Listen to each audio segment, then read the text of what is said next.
right. So, Zaunis, you have yours. I got mine. Get there. I can't see the label. It's the same one from last time. Ah, yeah. It's the guy whose head's exploding into greenery.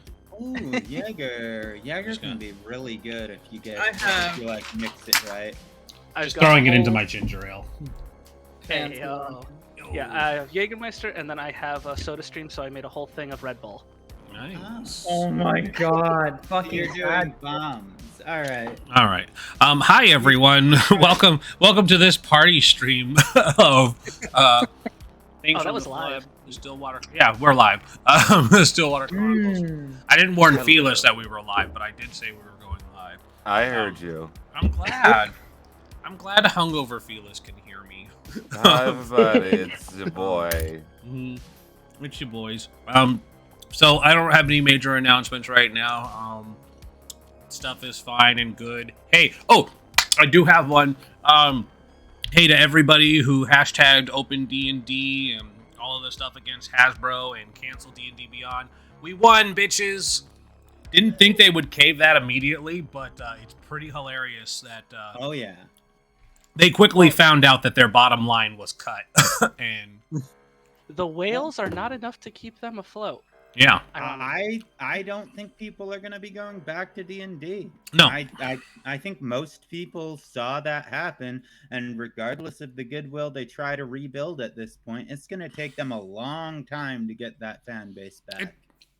It's gonna be a long time, and the main thing to remember currently at this moment. Of this stream being live, none of that is hard written. It was their open declaration that they promised to do that, but none of it means anything until it's official. It actually is official. Oh, is it actually open license now? It's definitely. They actually made it official. That's actually what it said in the post, as well as I did watch some videos of people breaking it down, and they actually said, yeah, this actually happened on the day that they put this statement out. And we super fucking won, y'all. 5.1 to the whatever open license, Creative Commons license. That way they don't even have control of it anymore. Yes. It's literally just there now. The only thing that I think is the rider is the next edition is subject to their new OGL, which means that it's just going to be 4th edition to Electric Boogaloo, where nobody plays it because your access to that stuff is going to be non-existent. Because that's what they can lock down. New properties they can do whatever they want with, and that's what they openly said they were going to do about 1D&D. So I don't imagine they're going to recover from this. I imagine 1D&D is going to be a forgotten slog, just like 4th edition is, because you don't see anybody playing 4th edition anymore, because you can't. When they moved to 5th edition, they terminated all access to the stuff that lets you play it online and do all that fun stuff, and you just don't play it anymore. You don't talk about it, unless it's in the passing. I know this channel is not playing anymore D&D. I think I still have one offline game that may still exist, but our DM has gone radio silent, so I don't even know if I have that game anymore. It's okay. We have things from the flood. We do. We have things from the flood, which is perfectly great. Support Freya Lagan, Free League Publishing, Simon Stollenhag, who is the artist that inspired this game. Also support Spider Queen Long and their publishings with Diesel Shot for their game Change Stars. Support wonderful indie developers who make other great games, like the game that we're going to be starting tomorrow, which is Ironforge/Starforged. There's a lot of other great options you have that is not Dungeons and Dragons. So use this time to look into them, find something else, and that's it. We'll go ahead and kick off introductions. So since I'm running my mouth right now, hi, I'm playing Astrid, the Motorhead. She's your average, ordinary teenage girl, and I will popcorn to Doogler because I haven't heard Doogler say anything. Okay, hey everybody, I'm Doogler93. I'm playing Joanne Campbell. She is the Lone Wolf, and popcorn is honest. Oh, you bet. everybody, I'm Zaunis, and I'm playing Jermaine Elliott and a potential surprise tonight. What? Nothing. Oh shit! Okay. I should have set the overlay to flip back and forth for you. Maybe I still can. I don't think I can, but it's fine.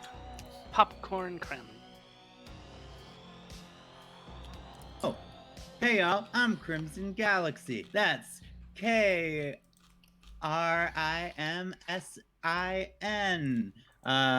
Because Did I'm you not. forget how to spell your name?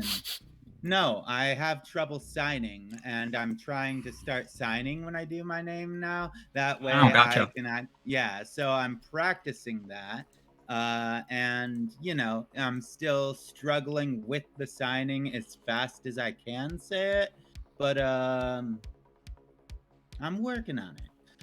Anyway, hey y'all, I'm Crimson Galaxy. My pronouns are they, them, she, and they, and I am playing fucking Courtney Cloverfield, the rocker. I don't know, it's pretty chill. I guess over to Pat. Hey, everybody. I am Spider Queen Long. I was already given an amazing shout out by Rin as an indie dev. I'm also an illustrator, and my book Changed Stars will be coming out, will be finished sometime this month, for sure. Final answer. But until that time, I'm, well, actually, Ixnay on that transition, I was just gonna say, I'm presently playing Tracy the Rocker, and we're going to, or Tracy the Party Girl, fuck me, sorry, I was stealing Crim's thunder. Let me just get my head on straight here. It's hard for me because I'm really gay, but super gay. Playing Tracy the Party Gal, and tonight we're doing the Monster Mash, which I hear is going to be a graveyard smash. I hear it's going to be super smashed, in fact, because we're going to ensure that and spike the punch bowl. Woo woo! It's going to be a party that no one will forget, except for those who get blackout drunk. Someone's gonna die. Of fun. Can it be What? me? We can all die a little death in each other's arms. Don't worry. My parents have that Oh. covered. It's fine. La petite death in each other's arms? That sounds great. Just a little. Just a I've taste. got Little plots picked up for all my friends. Aw. Under a nice sunny tree where Jermaine can sit and read. All right. Popcorn 2. Shae is all this time. Undead Felis. Oh, that's right. Felis too. Hello, everybody. I am Undead Felis. I do things, including this. Signa. Yay! I'm pretty rough this morning, so I will trade today. Popcorn to the next person. That's Shae. That's me. Shae. Hey everyone, I'm Shae or ShaeTheFay on Twitch and kind of Twitter, but not really, but kind of, whatever. And I today am eating Canadian Smarties, where purple and blue are the same color, sort of. And I'm playing everybody else. I am the DM, the Storyteller, whatever you want to call me. And I will be running this game of Things from the Flood, Stillwater Chronicles. And I, like every session, before starting, like to go over the principles of the Flood. Just so we're all on the same page, and everybody remembers they've got X cards if they need to, because there are some darker themes in here. But quick set of principles. 1, everything changes, everything falls apart. Promised future never arrived. 2, everyday life is full of demands, boredom, and conflicts. Players are just regular teenagers. They've got responsibilities and drama and school and stuff. Number 3, the mysteries are exciting but dangerous. Only you can stop them. For whatever reason, the teens are put in a situation where they're the only ones that can solve the mysteries and stop the problems. Number 4, you are neither kids nor adults. You are playing teenagers, that awkward in-between. Number 5, the game is played scene by scene, much like a movie or a TV show. And number 6, the world is described collaboratively. While I do give the final say in some scenes, my players get to add things and change things and build the world along with me. Like I mentioned before, everybody remember your X cards in case something makes you too uncomfortable. Slap that down. We will pause immediately and talk our way around it. This is meant to be a safe place where we can potentially explore darker themes. Not saying that we will, but there's that potential. Same thing for the audience. Something makes you uncomfortable, please feel free to step away.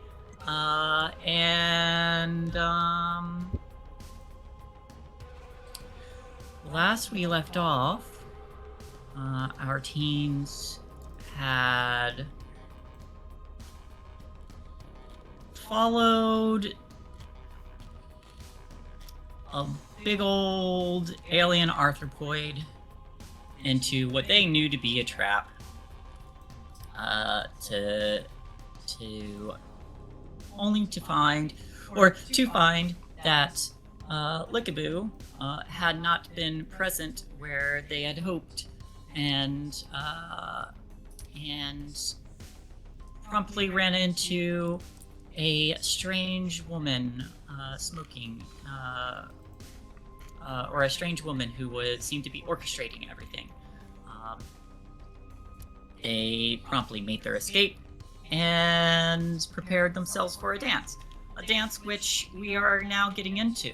Some of you plan to spike the punch, some of you plan to enjoy yourselves, some of you plan to sing, and I feel like the scene we left off on was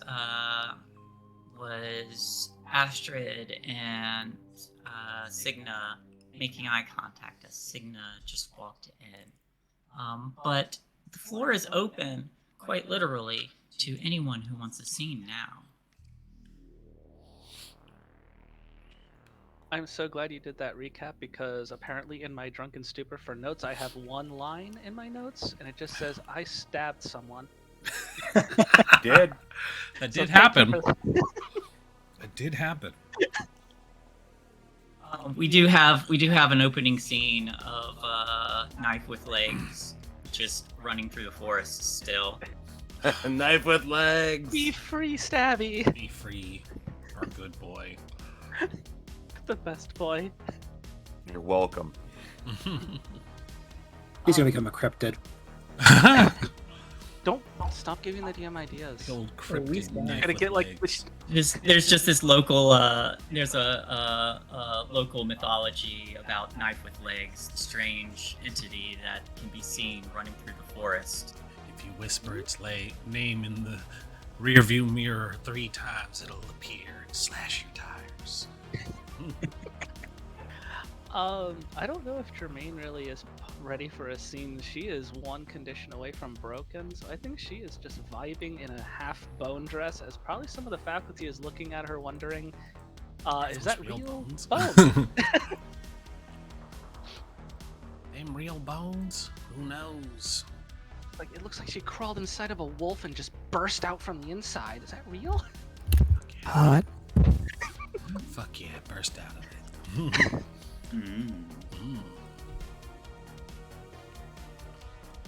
Anybody taking that first scene? If you've got something to roll with it, baby, I can bounce off that. Yeah, all right. So then, I guess if nobody's gonna take it, this will be Astrid doing her musical number. Then she had worked out with Ashley, because she occasionally will pop in and sing for them. So what she had prepared was the rendition of Brie. It's basically, you hear the rendition of Brie Larson doing Black Sheep from Scott Pilgrim versus the World, and so it starts off with that same hype where it's oh yeah, oh yeah, oh yeah, and you know her accent kind of disappears as she starts singing it because she has a built-in emulator, and so you hear the perfect hello again, friend of a friend, I knew you when and she goes through the whole song. And do you want to roll or something to see how hype people get? Because she's not a rocker. She's just a teenage dirtbag baby. Yeah, you can. He's just a teenage dirtbag baby. Yeah, I you mean, can look. you can roll with the +3 because you've got you're playing with a band right now. All right. Listen. I'm so here for this to be just a musical episode. Yeah. Don't feel bad, Astrid. I mean, literally, Smells Like Teen Spirit. Most people didn't even know the lyrics, and they still lost their shit over it. Yeah, it's true. I still don't know it. I know all of the lyrics, and I still have trouble making sense of some of them. Yeah. My problem is I know most of the lyrics, but every once in a while I slide into a Weird Al's version accidentally. That's all right as well. Hmm. I will push. She's probably going to exert herself for this one, so I'll put a little bit of exhausted in there because she's putting all of her energy and still recovering from losing an arm / gaining an arm. For What a fuck's sentence. sake. One more time. One more time? Yeah. Okay, there we go. Thank you, Okay. dice. I know how this game can be sometimes. You have a good Where was moment. Bunch of 3s and 2s. Where was Jermaine's extra roll when all she had to do was roll a 3 from eternity? I'm only gonna allow extra rolls on things that aren't gonna get you killed. Completely fair. I just wanted to whine. Yeah. Yeah.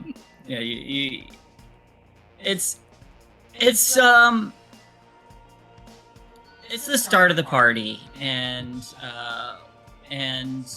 not everyone has arrived yet, which is why the energy is a little lower. But you still do the music, and people are cheering. People begin to dance and get excited. And those who are here are already getting hyped. There are people coming in who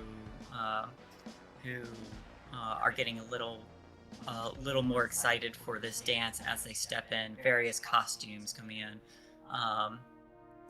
It's in the middle of the song that Signa walks in, and the two of you make eye contact during that "oh yeah" phase.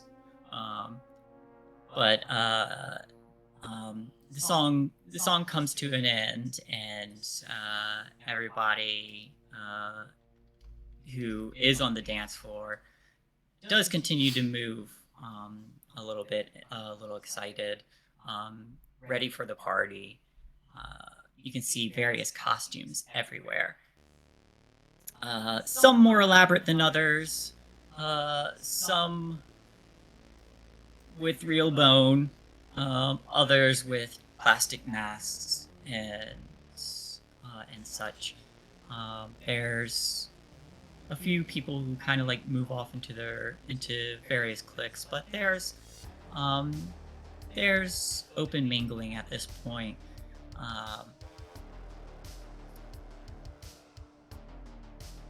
You excitedly moving through the crowd at this point as it continues to grow. There are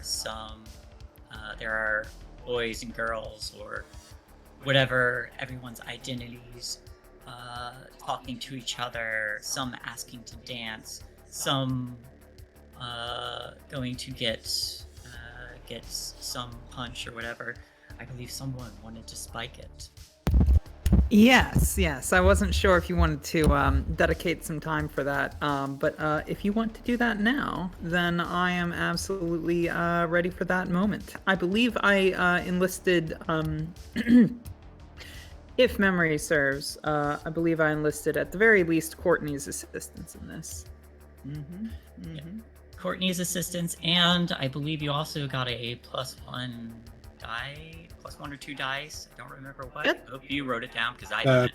Student council's president or someone on there is helping as well. Yes. Yeah, that would be. The coordinator, I believe, and I forget her name offhand. Fuck. Derek's girlfriend? Yeah, it's Huh? Derek's. It was Derek. Right. Yeah. And what was her name? God, we talk so much in this chat. I send my notes to this chat. That's such a mistake. I would say Jermaine would help because she's It was- sneaky, but It was Kevin's girlfriend, Maggie Thorne. Yeah. Yes, it Right. was Maggie. That's exactly it. Like yeah. I do take notes. I just have like such a long list of notes at this point that I have to kind of sift through it. Yeah, I need to reorganize my notes. But yeah, she gave you an in. So you're expected to you got an in at helping out to get set up. So the party's just starting to pick up. So tell us, how does Courtney get involved in So- this? Mm-hmm. I always So- envisioned you as being like my like I pass it off to you kind of person. You do the business and then the punch magically returns to my hands and I put it there. But nobody sees me do any. Everybody's watching me do the public putting down, but no one sees the passover kind of thing. They expect to look at you and not the Yeah. other person. Mm-hmm. Right. My only issue with that plan is I will almost guaranteedly get caught unless I get one heck of a lead roll from you, because I literally have 0 in sneak. I would say What are Jermaine you could good help at? us, But she's covered in bones. She's kind of standing out. True. Ooh. What if you're part of my distraction, Jermaine? I was thinking I could be distraction as well because I'm good at like charm skills and whatnot, so I can just like get people's attention potentially. All right. just- All right. So I could be the sneak then, and you two could be the distraction. I'll just stand there like Wednesday, just looking super creepy. Just She's just standing there, menacing. menacingly. Like I can. Well, no, never mind. All right. I'm going to cast a lead roll before all this, anyway, if that's okay, just to. kind of be How do like, you lead? Here's the plan. Well, I mean, like, so like we do our heist moment. Yeah, the heist breakdown. Everybody huddle. Here's the Exactly. All right, everyone, gather here. So here's the plan, and then we fade to black. Flashback to a smoke-filled diner where you're all like looking up on maps and shit. plan. You've got Alright, like so the You teacher's thought we were gonna be kidding. over here, but the parent of this person is gonna be standing over here. What It's we just- need to do is run a distraction on both of them, so neither one of them can see when we put the alcohol into the punch. You thought we were And playing and Things it's- in the Flood. It's actually Blades in the Dark time. it's in this flashback. You take like one of those pushing sticks and you slide over some some figures that are supposed to represent It's like the war different room. people. Yes. War room full of red Solo cups. Not gonna lie, I just imagine Joe sitting there in the corner like, is this why you guys had me draw that?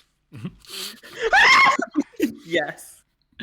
All right, let's do this. I Like think I should your be- contribution to the war effort. All right, baby. We've got 3 successes going into this. Let's Hey. fucking That go. is a total of 6 extra rolls. Yo. Was die fick? Yeah, bitches. Nice. Oh yeah. All right. bitches. So describe to me what this looks like Alright. as the scene cuts back from this flashback, and we see you all. It's just Ocean's 11, but teenagers. Yes. Yeah. I think I think Tracy's going to be adding the final touches to the punch bowl. You know, the approved final touches. She pours in the punch, the like, you know, Kool-Aid Man branded red punch liquid into the bowl on top of a whole bunch of sherbet and ice cream and all that jazz. And you know, it's a good looking punch bowl. You know, they've even added I don't know, plastic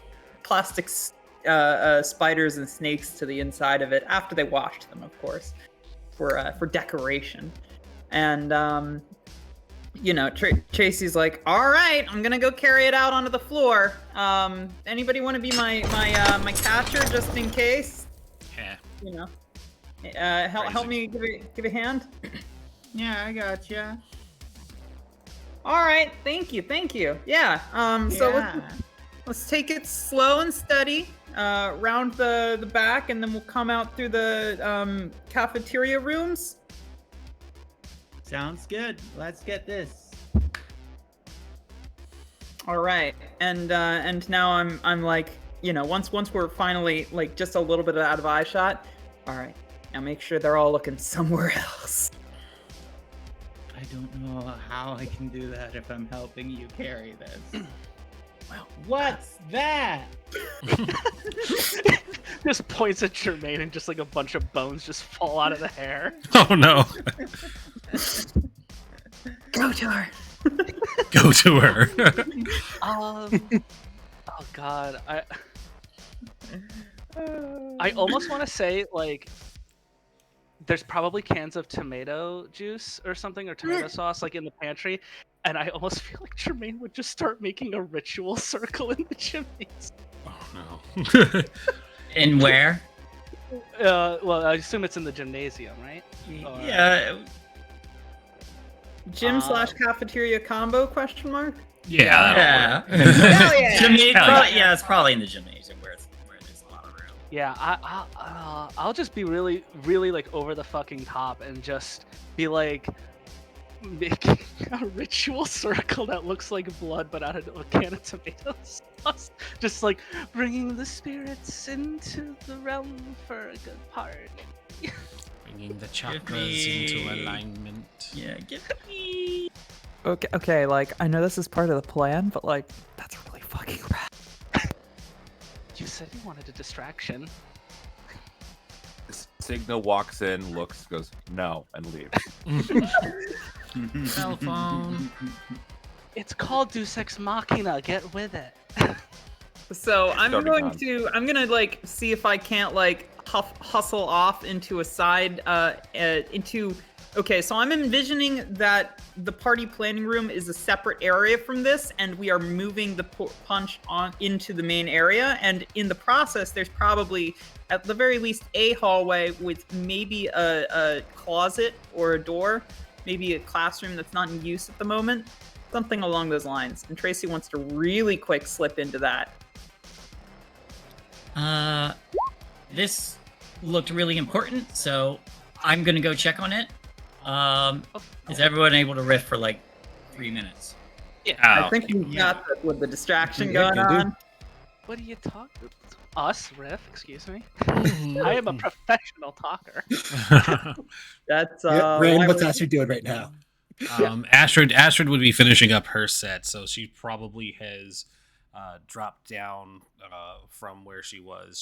She doesn't play any instruments, so she had just had a mic, so she probably mic drops to Ashley so that the utensils can get back to work. She would go looking for whoever is... No? Didn't get him? Oh, okay. She would go looking for whoever's not running distraction right now. That would be Joe. Who would be what? Joe? She would run up to Joe then. Hey, what's everybody else doing? You're kind of off here on your own. Oh, I think Tracy and Courtney are about to do something with the punch, and Jermaine is rain dancing with tomato juice? Huh. Didn't think Honestly, any. your set was great, though. Oh, thank you. I've been practicing that with Ashley for a while now. I wasn't expecting tomato juice. That's new. Should we be concerned about that? Honestly, I'm kind of fine with just sitting back and watching, see what happens. All right, chaos, panic, and disorder. That's usually how we operate. Yeah, just it's interesting to observe it and not be in the middle of it for once. To not be the ones causing it. Yeah, it's very strange, personally. But if this is normal, I suppose. Well, I do believe I said that I would dance with anybody who was available, and you seem to be available at the moment. I'd love to dance with you, yeah. And so she'll offer a hand and go take her out to the dance floor.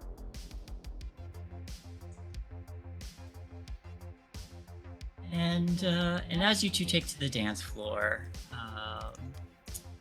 the utensils begin playing another song. Do you want it to be a slow song or a faster song? Joe's choice. Mm-hmm. I'm going to say a slow song, because I don't know if Joe can hit a fast song in the heels. Okay. Remind us again what everybody's wearing. Astrid is wearing her theme would be a huldra, which is a Scandinavian folklore kind of forest spirit that lures men into the woods and drains them of their energy. Wink, wink, nudge, nudge.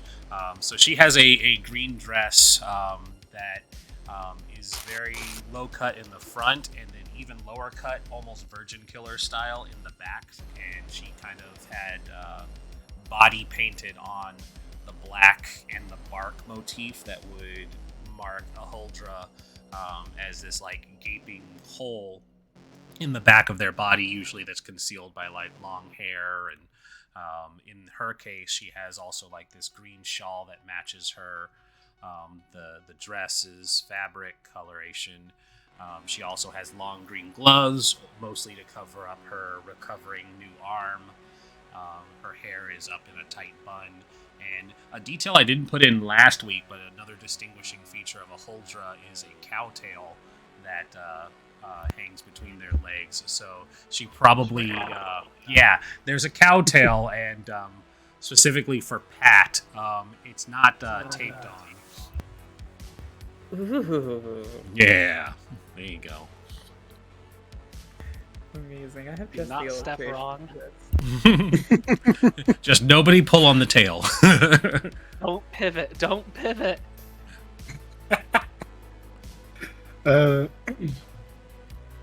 Yes, She's a guy mode, it's fine. Yeah, she's fine. So Joe has a corset on that's red with a lot of black embroidery. He has a kind of a out. I'm an artist. I should be able to explain what clothes look like. She has like a skirt that, from a distance, looks like silk and looks really nice, but when you get close, you can see it's actually not. It's kind of cheap. Like I said before, she does have heels on, so she's not quite as short as normal. Whoa. And she has like black lipstick and a bit more makeup than she normally puts on, but she doesn't do the heavy makeup, so she doesn't know how to do it properly, so she's went half there, and her hair is actually down for once. And seems quite longer than it should be considering compared to how long it looks when she has it up. Oh, she's a vampirist. And as the Holder and Vampirus are dancing together,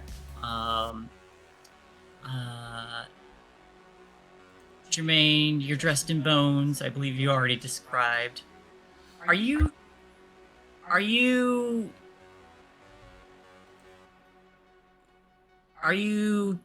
just focused on running distraction, or are you legitimately trying to be witchy? I think it's sort of a mix because I am basically using knowledge that I have from books of the occult that are littered on my shelf, but it is in the attempt to be distracting, but I am working off of knowledge I have.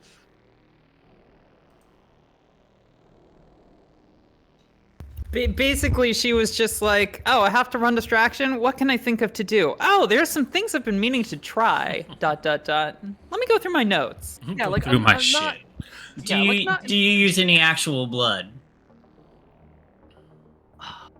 Okay, so It's a tomato I have juice, all right? 4 of my conditions ticked, so I'm probably injured in some way. There could be accidental blood. There might You be as the blood. player.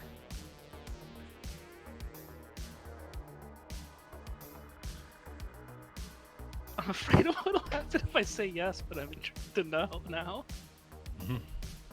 Fuck it. Story. Yes, there's some blood on some scraped elbows. Got scabs or whatever. A little bit of blood. Okay. So you're doing this this summoning circle.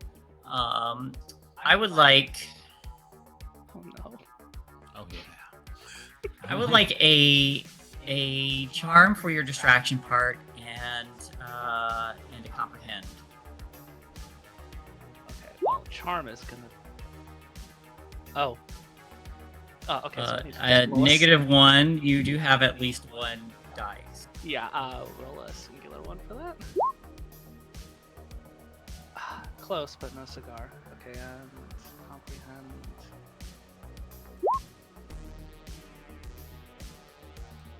Oh no. Okay, so I don't succeed on distracting. Oh, I should have had this pulled up already, but I didn't. You are not distracting. However, you successfully enact a witchy rite and have summoned a greater demon into the gym. Unfortunately, no one's paying attention because they're too distracted by Tracy spiking the punch. Yeah. No one notices the demon emerging. Yeah, there's fucking Cthulhu in the cafeteria. People are like, "What is she doing? What is she doing to the punch bowl?" Yo, the punch! Gotta protect the punch. I'm kind of wondering if Joe just feels That's- wrong going on. That's not too far from the truth, because for a brief moment, Excuse me? excuse me, for a brief fuck you moment, say? and it may just be, you got 2 successes, so it may just be you don't quite get anyone to join in your witchy ritual, so it's not quite running the kind of distraction you had hoped. People look at it and they're like, "Oh yeah, okay, whatever." But a lot of people are out there dancing, and for a brief moment, you see as everyone's shadows are shifting and moving under various lights that are being cast.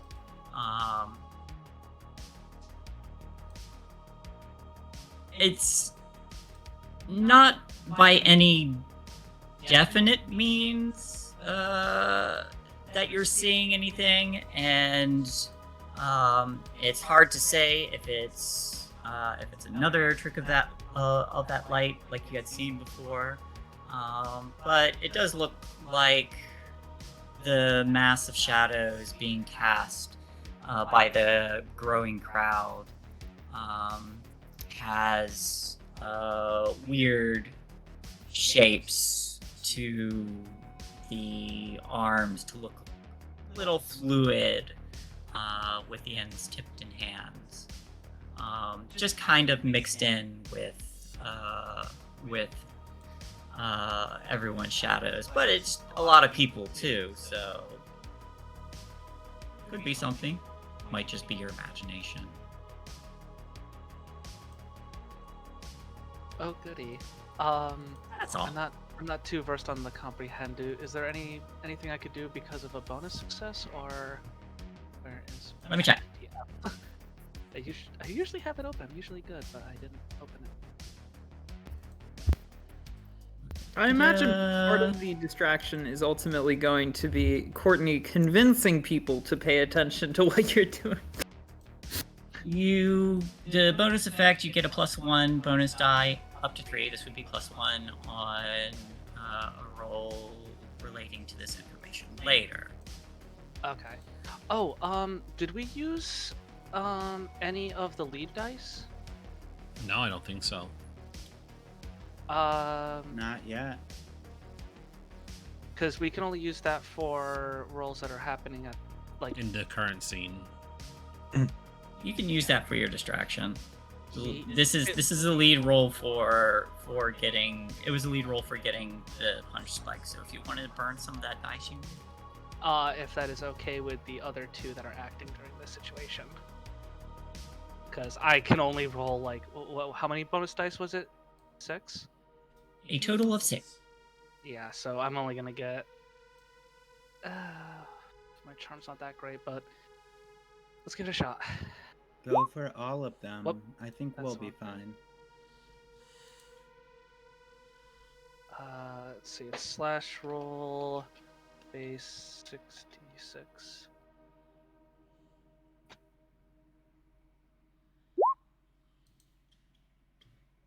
Why did it not roll? Oh, there we go. There you go. You got 3. 3 Oh. successes. Oh, okay.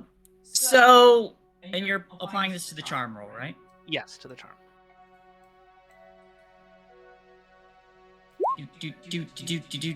Charm roll. The ability to charm, lie, befriend, or make people do what you want.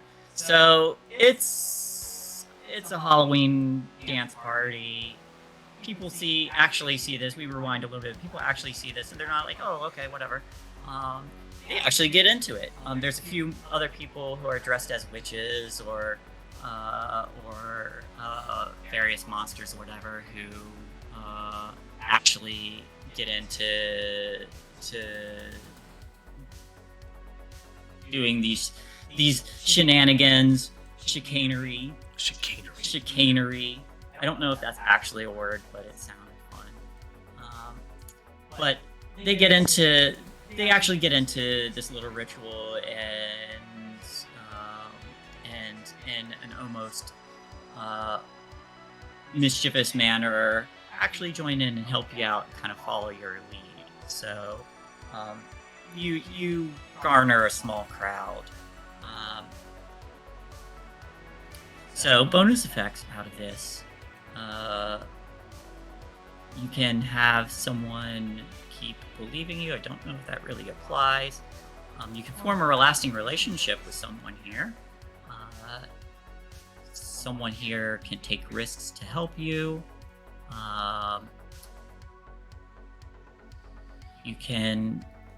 They will try to persuade others into helping out here, so you can get even even bigger crowd to join in and join in this mischief. You can have people be frightened, confused, or impressed, or you can have someone become infatuated with you. All of the above. I mean, the cult idea. You can pick 2. I can pick 2. Oh. God, I can't believe I'm gonna say this because it actually is gonna sound like a cult. I think I want to, because you said there were multiple people that were kind of dressed witchy and all that aesthetic, so I think I want to impress a small group of people and have them be willing to take risks for me. Okay. So mark that down. Who are some of these people? Do you know them? Are they just acquaintances or people you've seen in school, or have you actually spoken with any of them? I think, because Jermaine has not exactly had friends prior to this group, so I think I would actually kind of like it if some of the people in this group are people I expected to not really be people who would be impressed by me, like potentially maybe prior light bulliers, maybe some of like maybe like a cheerleader or two. Just basically the people that I probably wouldn't really be involved in, or involved with. Maybe just kind of finding like, oh, you know, like I always thought this witchy stuff was kind of cool, but like, oh, you know the witchy stuff, okay. As far as like specific people, if people want to help make a character or two.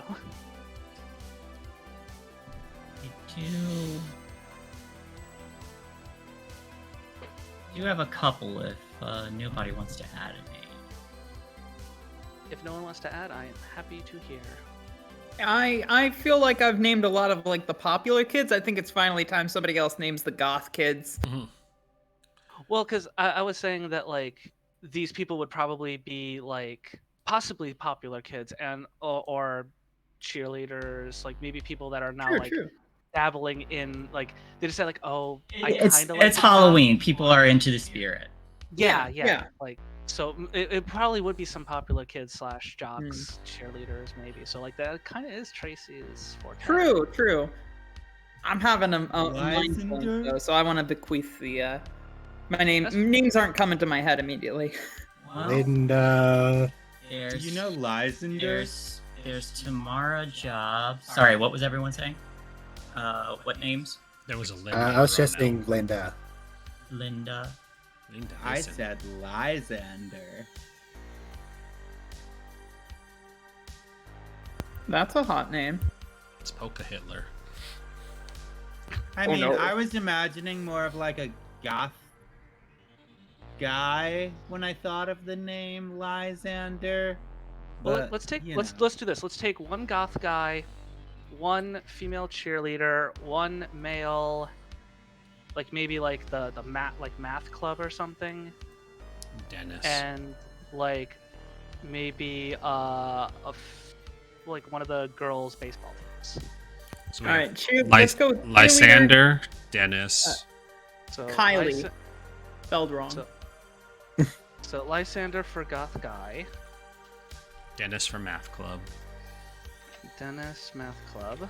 Kylie the cheerleader. Spelled in the worst way you can possibly imagine. So Doogler, you said Lydia? Linda. Lyee. Oof. I hate her already. Chyei. Kylie. Kyeezy. Yes. So cheerleader. And Wait, run that by me again. What, I'm gonna say put that in chat. Put that in chat. What, the cheerleader name? Chyly. Kylie. Also, she gets really upset if you don't guess her name the first time. Oof. One of those people. I mean, like, I have met maybe one or two people who have names like that aren't upset when you don't get them. You didn't spell my name correctly the first time. You have 2 Z's and an H in there. How was I gonna get that?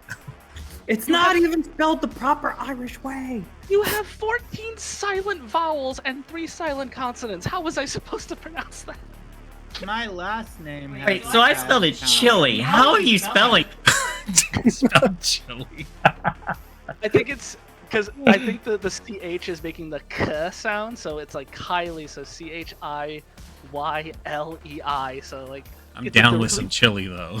Yeah, so it reads like Chilie, but it's Kylie. Oh.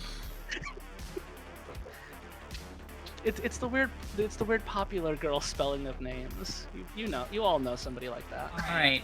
Exactly. All right. So Lysander, Dennis, Kylie, and who else? Linda. Listen. Simple for the last one. I have a cult. I love this. And who was Linda? Linda is a softball girl on the softball team.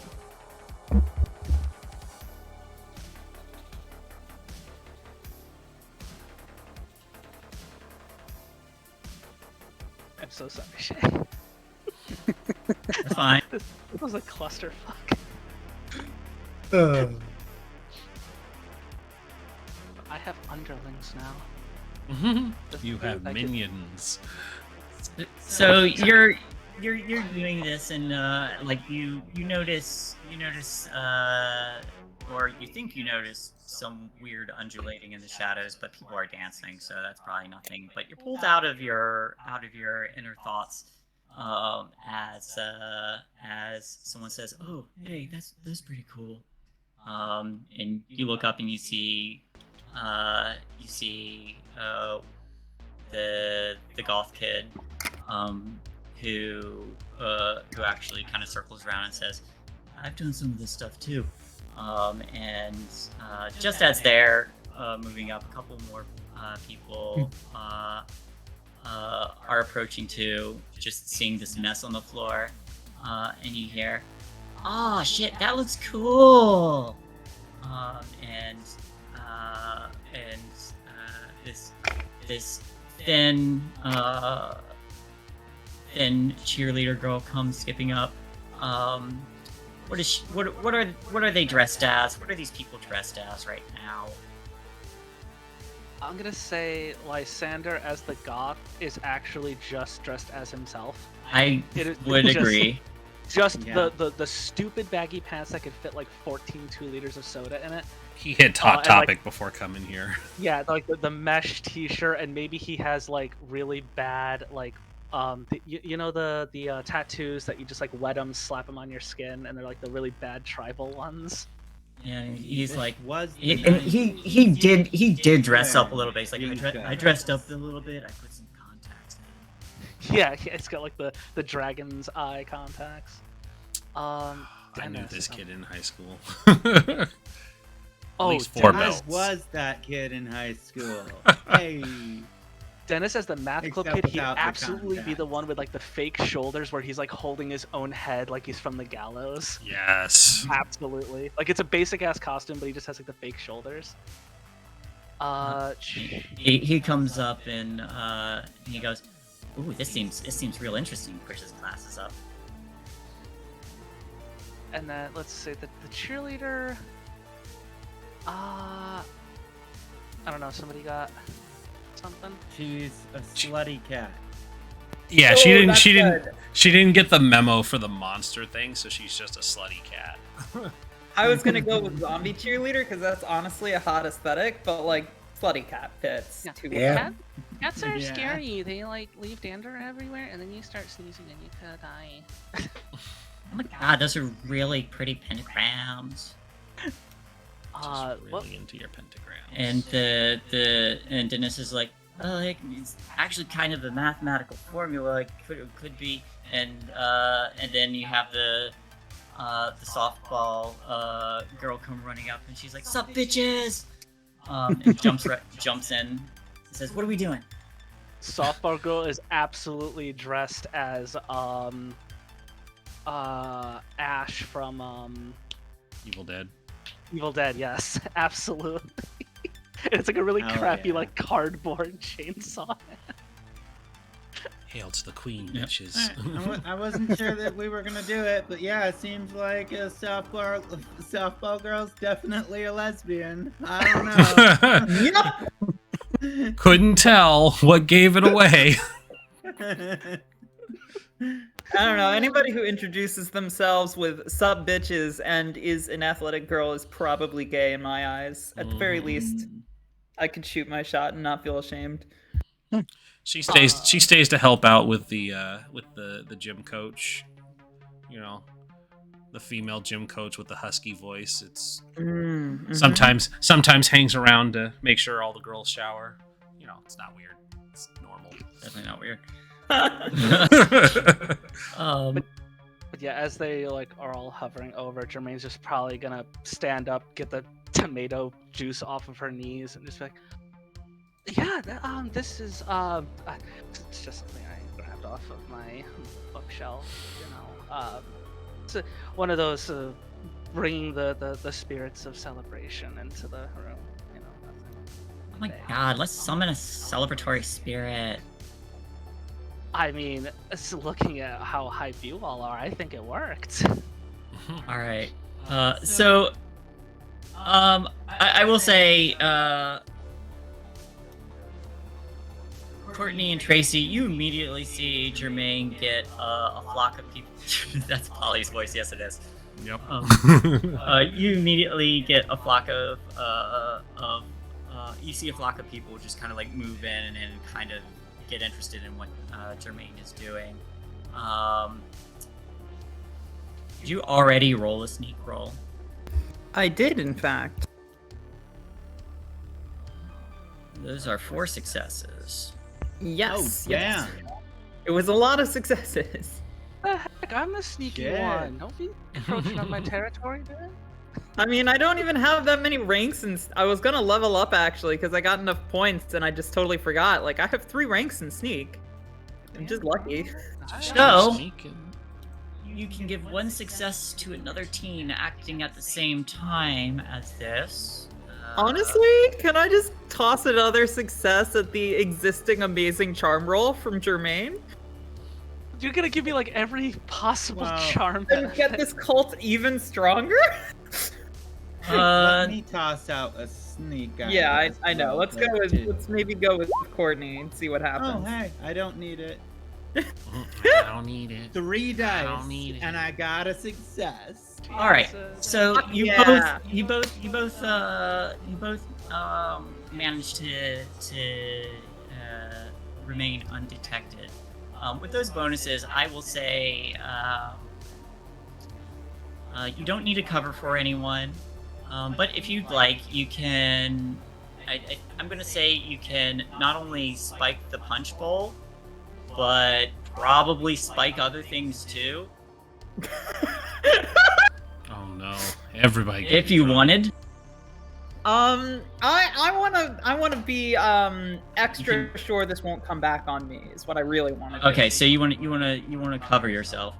Yeah, I want to cover myself, and I don't know that I have any like long-term rivals at the school at this point, but if possible, I don't know. What was the name that always got shot on last season? Oh, that was Derek. Yeah, I don't know if I can somehow pin it on Derek or Co. With that many successes, I will allow it. Derek just Like, walks you know, in and all the teachers are like, "What did you do?" Like, I just got here. Maybe not Derek specifically, but like someone from that crowd that got the wrong side of me last season. I think it was like Derek and Kevin or something. I think Kevin was the worst one of them. I don't know. I seem to recall that. Be maybe. fair, So- Brainstorm has 2 friends now. So happy about that. Kevin, Brett, and Derek. Brett must pay. By the way, Brett Shae, must pay. that suggestion was really spicy. Which suggestion? You can spike other things too. Very spicy. Tracy just I goes, mean, you know, I just want to pour all my booze into the one place. Everybody's gonna have the punch, like, you know. Okay. Here's to hoping that this gets everybody in the right mindset. We're already starting strong with actually summoning a demon and starting a cult in the cafeteria.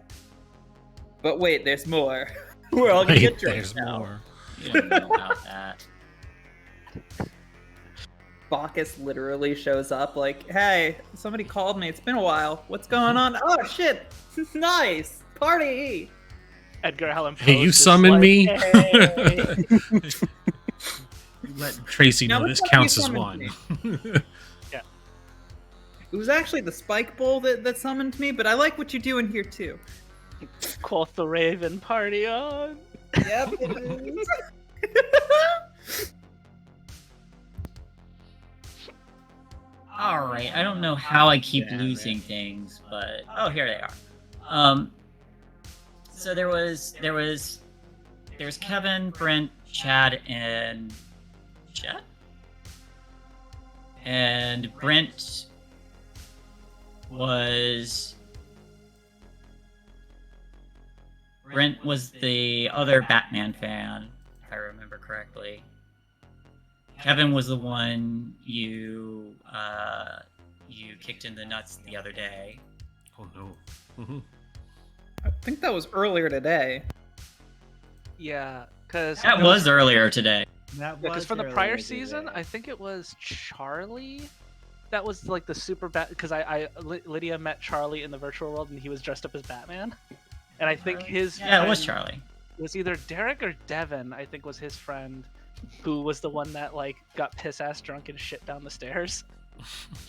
That was Devin. He Devin. was, yeah, he was. Yeah, Devin was. Yeah, it wasn't. He was the one that the popular people were always ashamed of. Yeah, it was Devin, not Derek. Yeah. That was Kelsey's brother, I think. Yes. Mm-hmm. Aha, notes. Yeah, you actually. But yeah, who do you want to pin this on, if anyone? If I can imply somehow that that one of the more popular kids who were bullying my friends last season. I don't want to specifically name names or anything, but just like, you know, if anybody actually digs into it, they will find not a trace of my hands on this, and maybe a trace of someone else's from, you know, a certain clique. That specific clique. I don't know. I mean, logically speaking, just like, you know, making a thing of like putting it down and then like walking away from it and then convincing them to walk towards it and stand there for a little bit while we banter while I'm visibly away from the punch bowl. If you're not going to target anyone specifically, it's going to be generalized, which means it's probably going to fall on the full student council without anybody knowing exactly who. If you want to do that, you can. It would just be a matter of, you know, leaving an empty booze bottle somewhere and then letting this night play out. You could let, like, Devin or something, like, because you know that the boys are absolutely, like, in the bathroom with, like, the little, like, shot ones, like, definitely sneaking those in the bathroom. Oh, if anybody finds out that there's alcohol and they're like, oh, well, the principal caught them with one of the little ones, it's like, oh, well, we've got someone red-handed with alcohol. Mm-hmm. Yeah, I think I leave the booze bottles in the boys' bathroom, actually. Like, that fits perfectly. Okay. And, you know, make sure to wash them off. No fingerprints. Tracy's a little sus about that. Okay. So as this is going on, I'm gonna say someone starts approaching the punch bowl to get a drink, but they stop and they're dressed as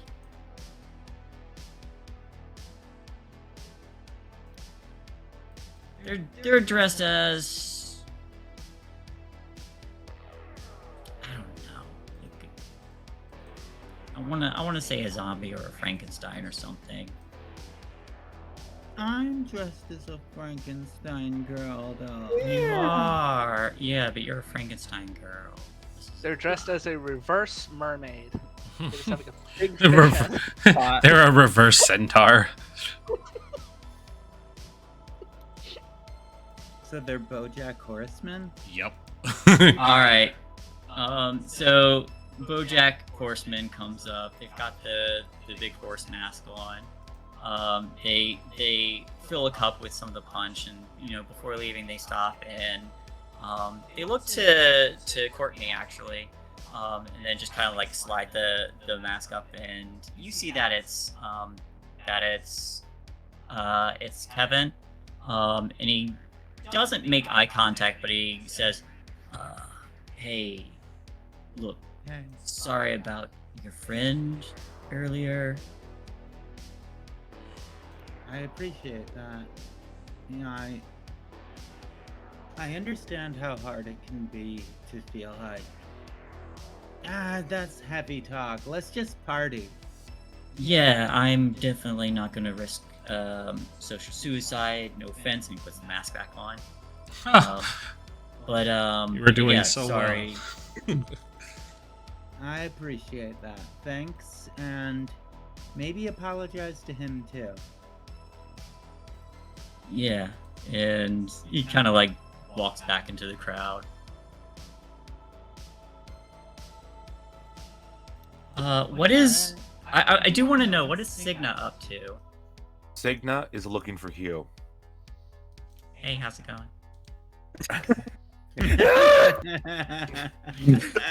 Is what happened? Is she looking around for Hugh, then Hugh pops up behind her and finds her first? Kind of. Just say his name. Cool. Like above game, just say his name. He's there. It's weird. Yeah. Yeah, He just shows up whenever we're thinking Nice. about him. Nice touch, Pat. Cigna is gonna grab Hugh, be like, Hugh, we need to talk. Come on, you and me. Okay. Take him off to the side. To remind, Cigna is wearing like a dress shirt, dress pants, a nice-ish blazer, and like a Lone Wanderer mask, because Halloween is not celebrated in Sweden and wasn't until the 90s. So she's never done Halloween. This is a and weird concept. She doesn't really get it. She's just like, all right, whatever, fuck. He was dressed as a wizard. Beautiful, of course. First thing she says is, all right, I'm working on the pipe bombs. Ooh, that sounds fun. Why would you I give promised that man you pipe bombs? I promised to make him explosives. Yeah. Anyways. Is there anything you want me to blow up? I'll No. blow something up in your No. honor. I just government. promised you pipe bombs if you helped me, and you helped me, so I have to give you bombs now. Because if I don't, I'm pretty sure you'll steal my skin. I mean, I can. Do you want me to? Don't steal my skin. Do you want me a to trade steal your skin? Do I want what? Do you want a trade skin? No. You no. Okay. Thanks for giving Vlad the Also- Impaler like atomic bombs. I've made my bed. But it says, all right, you're my only friend who isn't currently busy. I would talk to. You're my friend too. Cool. I am in a pickle. I'm in a bit of a pickle, Hugh. So, you know how me and Astrid broke up a little while ago? Mm-hmm. Yeah. So, when I was talking to her earlier today, I kind of mentioned I was talking to someone, and complete lie. She had a bunch of friends, and she looked happy and like doing stuff, and I panicked and I lied, and now I'm trapped in a nightmare of my own creation. Oh no. Wow, that does sound terrible. It's not fun, Hugh. Hugh. Well, how can I help? One moment. Do you want me to get rid of any potential threats to you? I'm sorry. What? Do you want me to destroy them? Hugh, what part of this conversation made you think I was being threatened? I mean, I don't know. Okay. I'm more just talking to you. I don't need to do anything. I'm just freaking out. And again, you're the only friend who isn't currently busy, and she gestures at the band playing. Oh, well, Don't stop the band. okay. Don't stop the band. Let the band continue. Well, I mean, you know, I'm always excited just to be around new friends and everything, but you know, why don't you try telling her the truth?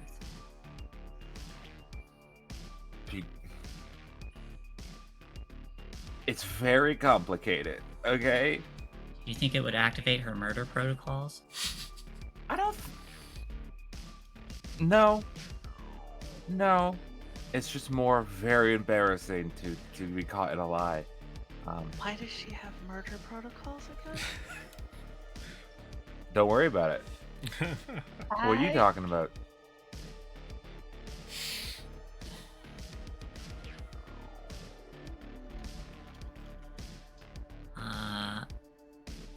Hey, do you want me to set her up to meet you?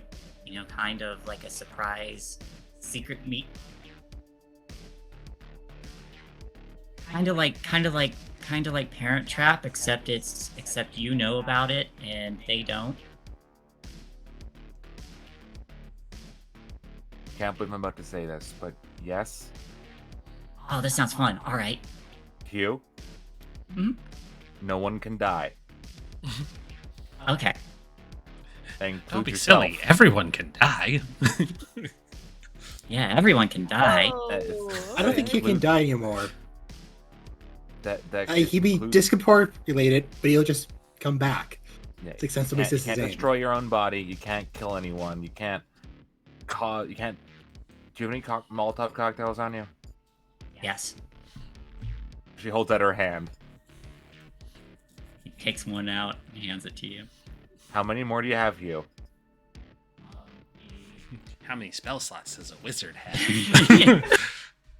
Yeah, he says, well, I've got 3 level 3 spell slots, and he swings a bag around and you hear some clanking of bottles inside. Hugh, give me the bag. Sweet boy. He hands you the bag. Thank you, Hugh. Oh, you're welcome. Do you have more? Those are my fireball spell slots. What other spells do you have? I've got Chill Touch. That's a bag of dry ice. Burning Hands is a can of hairspray and a lighter. Yes. And the taser I found. That's like. Where'd you that's a find the undersword. taser? Oh, would you believe it? I found it in one of the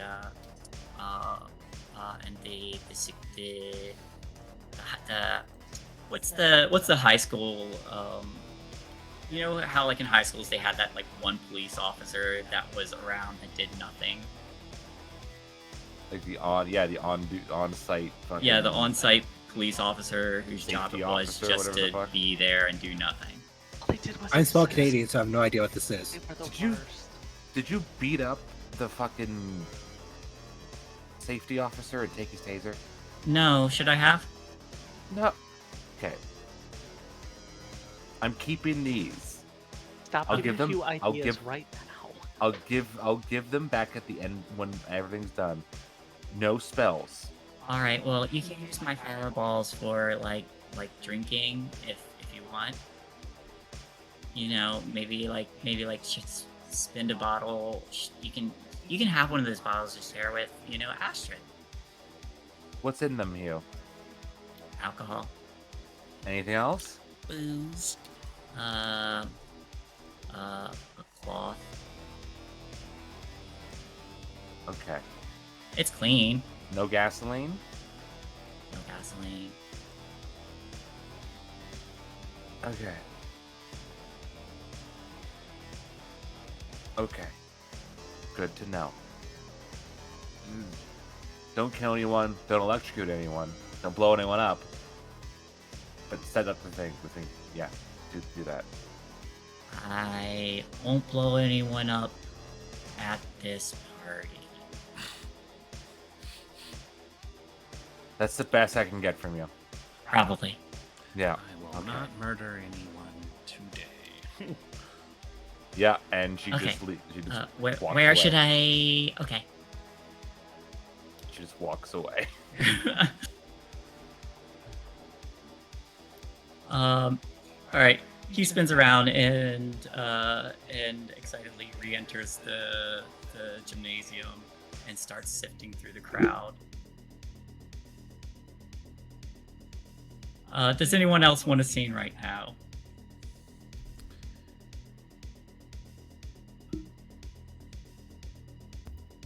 Well, what's the general mood of the party? Are people drinking? Are people enjoying themselves? People are drinking. Some are. You're starting to see the first signs of people getting tipsy at this point. People are a little bit clumsy. Some people who are daring the roller skates are already falling down and finally opting just to take them off. Excellent. Yep. I'm poisoning people. This was my intent. This was my design. And not just caught. as planned.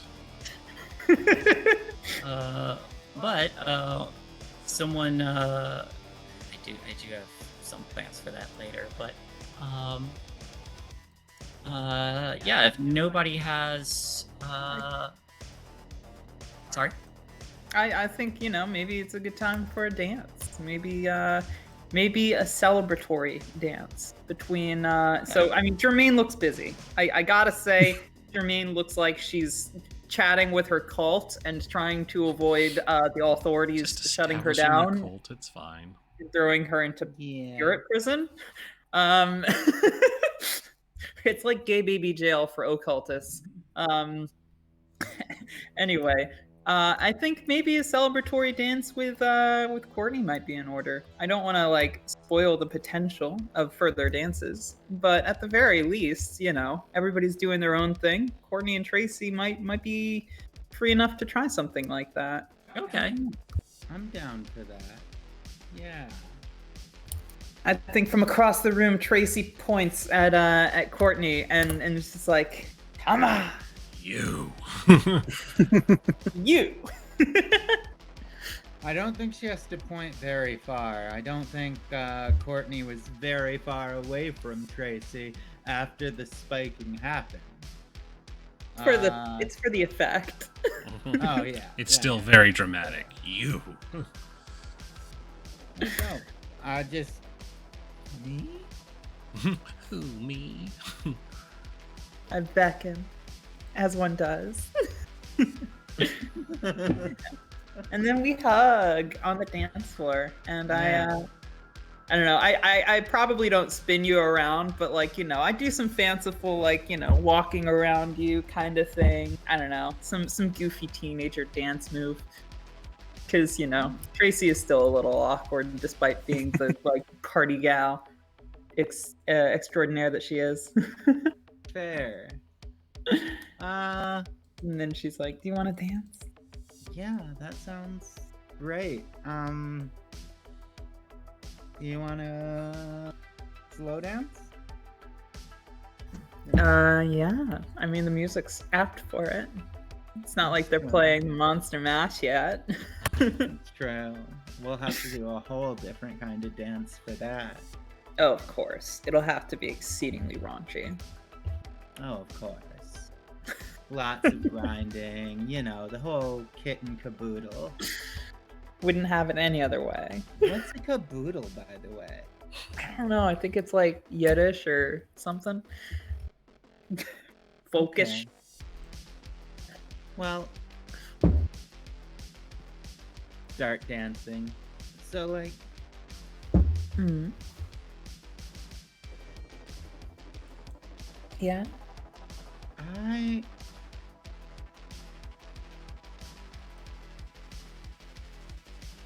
We've already talked about this a little bit, and I don't know, you're the person I'm closest with in out of everyone I know, and I'm just kind of curious if you'd be interested in having us be more than friends. That's you're also the closest person that I have in my life right now.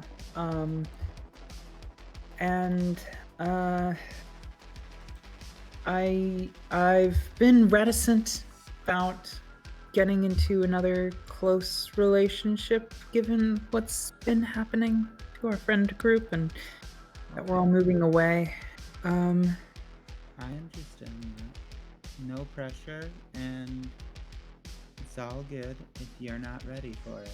I completely understand. I just know what's gonna happen in a couple months. You know, I'll be moving out of town, and so will you. Yeah, Go we'll to get New- out together.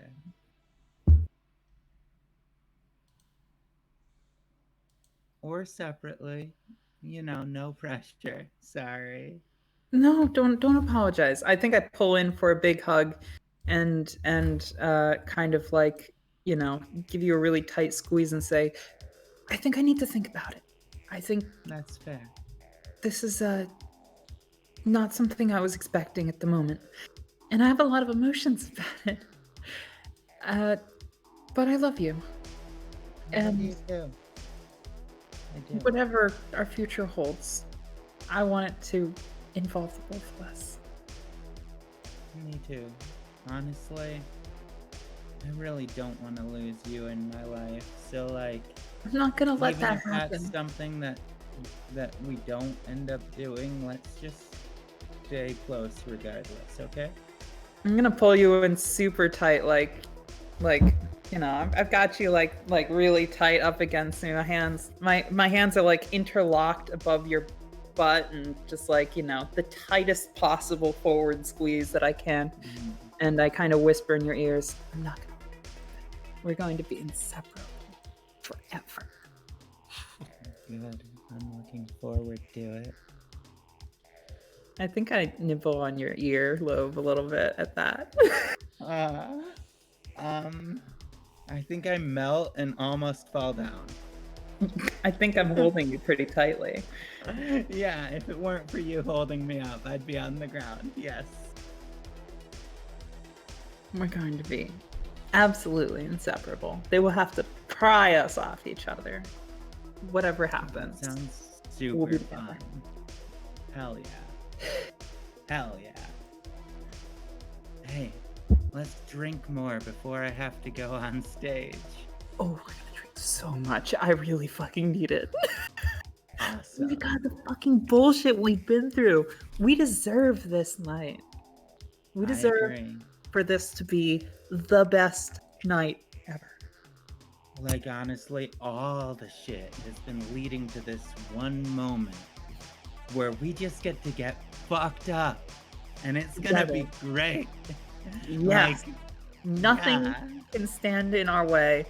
This is going to be an absolutely fantastic night, full of partying, full of fun, full of best friends who would never leave each other, no matter what. Agreed. And no, I don't want to say that because then I'll have to knock on wood, and I really don't want to crouch down right now. This skirt is pretty short. I kind of pull you in tighter again and say, superstition be damned. Say what you will. And let the gods No. themselves try to take it from us. I can't do that. It's too... No, fine. I was gonna say, and hopefully no government conspiracies or eldritch entities tonight. But I don't know. I'm sorry. Well, whatever comes, let it come. Nothing Let it can stand in our come, way. not me. And nothing could get my moods down. Fuck that. Hell yeah. Tonight's Why are fun. you saying these words? These are bad words to say. Oh, she You're knows a what she's bad saying. word to say. Thank you. Got him. She knows exactly what she's talking about. You know what you did. Alright. And I took Yeah, that I- personally. I just hold her tight and dance super close and probably breathe really softly into her ear. Likewise. As the Well, look- two, We'll gain us on the dance floor. yeah, as the two of you are dancing together, Joanne and Astrid, you two were hanging out together. The two of you here. Hey, how's it going? Thank Cute. you. Hello. Hey, Joanne, I think Binks has gotten inside. Points over to the punch bowl. Looks to the punch bowl. There's a cat. Oh no, over that there. cat is so drunk. I'm gonna have to stop that. Dance again later?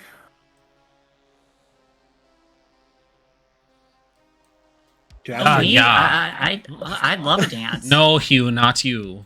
Oh, all right. Yes, I'd like that. Okay. Joe's gonna hug Astrid. Like, I said I'd hug you when you were full again. That you did. We'll hug tight. This was good. Yeah, it's fine. And Joe's gonna go grab her cat. Hey, Astrid, how you doing? Was doing fine. What can I do for you now, Hugh? You wanna know something weird? Sure, Hugh. What is weird? There were these flowers that are native to Sweden that are now growing near the quarantine zone. And he reaches into his bag and pulls out a small 6-petaled white flower. Here, you can have it. She'll take it, look at it, and say, "Where did you find this, Hugh?" There was a patch of them on the other side of the fence. So close to where normal people are?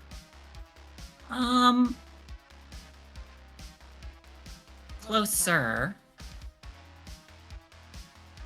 It's so strange. Thank you, Hugh. This was unexpected. You're welcome.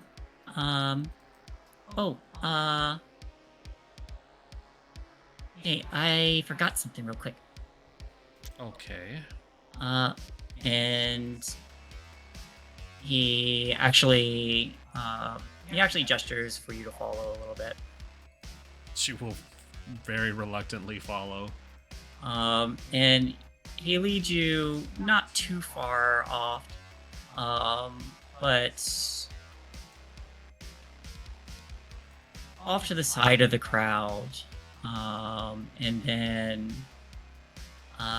then walks right past Signa, and then says, well, I'll see you two later, and then just disappears. Wait, what? Signa, you see Astrid standing there with a flower from Sweden. Hi. Hello. Hi. And at this moment, the utensils begin playing one more song, and it is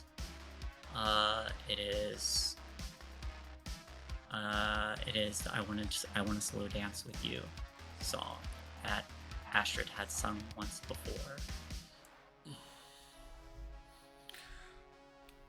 So, where's your date?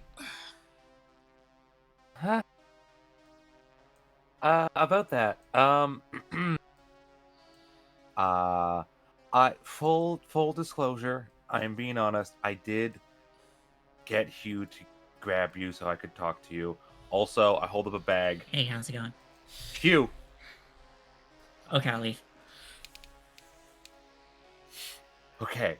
I hold up the bag. I also got all their 3rd level spell slots from them for the night. Oh, that's that nerd shit. Right, okay.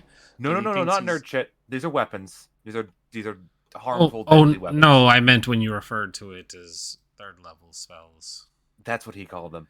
Yeah, I got it. Yeah. Okay, so he was planning to do something here? It's mildly concerning. I feel like Hugh shouldn't have weapons ever. So if I can get them away from him for a little while. I agree entirely. Second thing. I lied to you.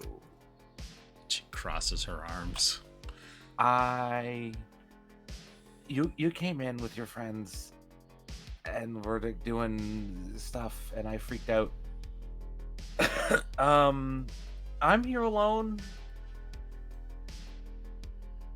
because I'm here alone. So the polycule didn't work out then, hmm?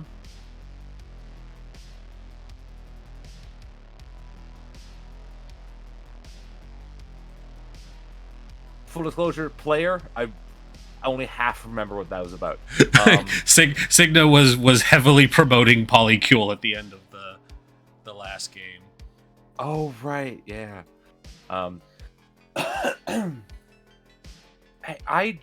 I fucking, you know, we had just figured out what he was, and I was scared. I also like fully planned on blowing up the Loop Foundation. I was freaking out. So no, I guess. I wanted to say sorry for that, and also for, you know, as sort of us not working out.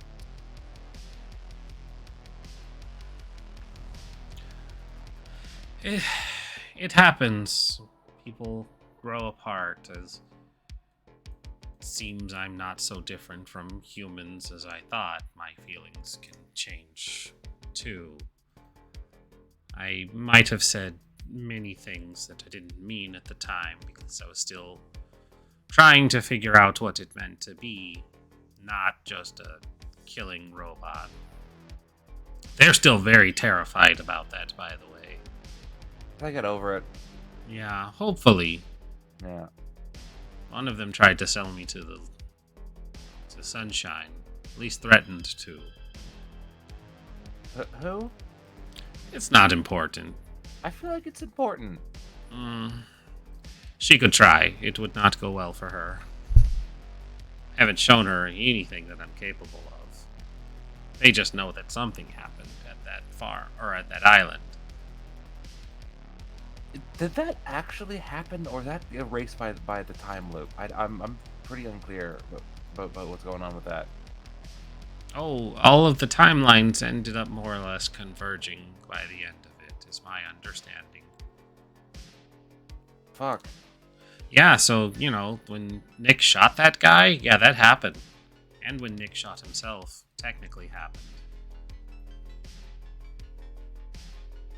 All of that horrible shit that happened to us. These guys are freaking out about seeing centipedes. They don't even understand the things we went through. No. I killed oh shit, I killed someone for real.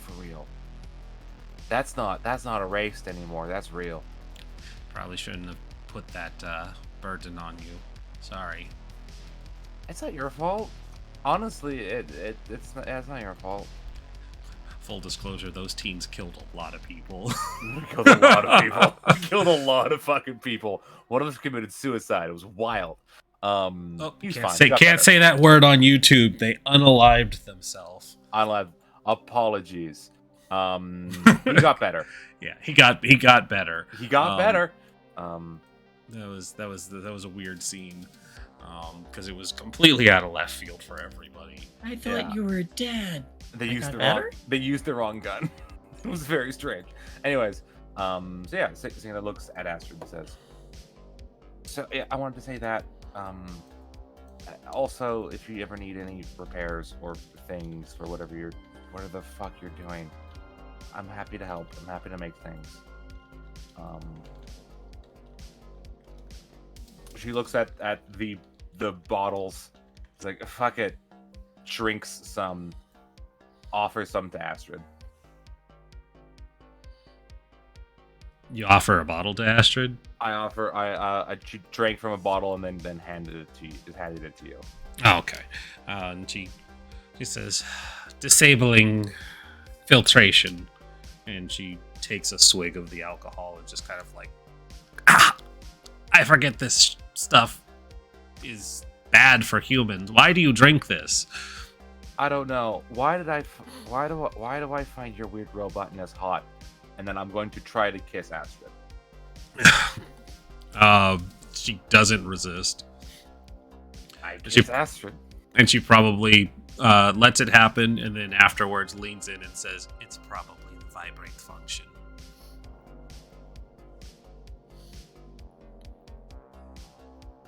I'm bringing you home tonight. Yeah, I was gonna say. My question is, does Ashley see that? Drama.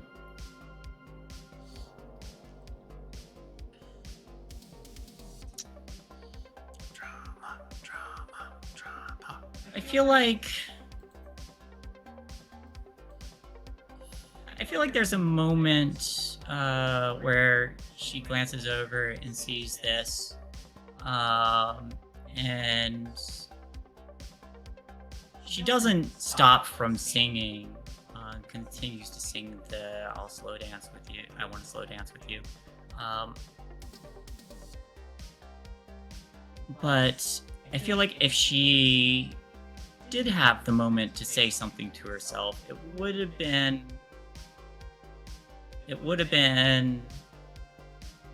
something like "human like the rest of us," or something like that. But she acknowledges it. Out of character, are Astrid and Ashley dating now, or no? Oh, okay. No, but they have been seeing each other. Sure, I got that. I just wanted to make sure. So while this is all going on, Joanne, you go over to the punch bowl and you see a cat that's drinking out of a cup that's been poured. Buddy, that's not good for you. Just gonna pick him up.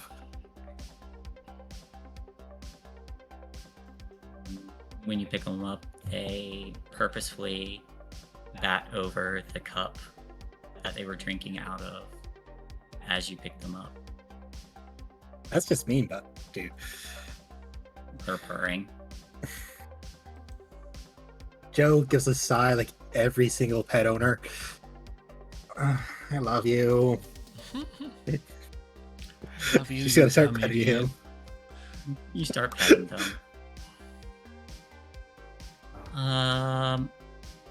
I would like you to make me a comprehend. Okay. 1 success. 1 success. Bink seems very affectionate right now. How they got in here, you're not sure. But they definitely seem very happy to see you. As you're petting them, you sense an alien presence that's becoming less and less unfamiliar to you. Nothing physically there, but something from the other side that you had connected with previously that is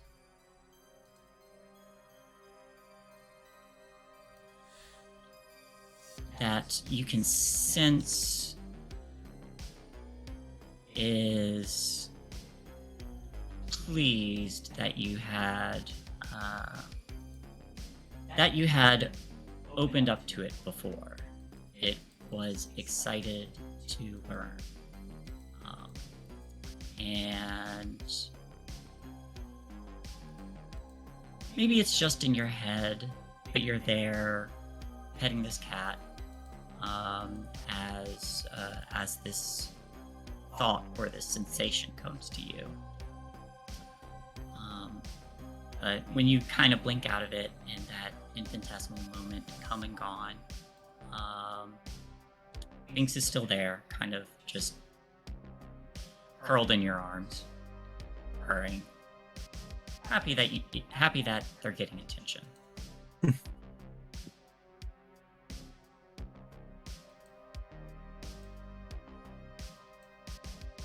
I don't think Joe's gonna get the shivers this time.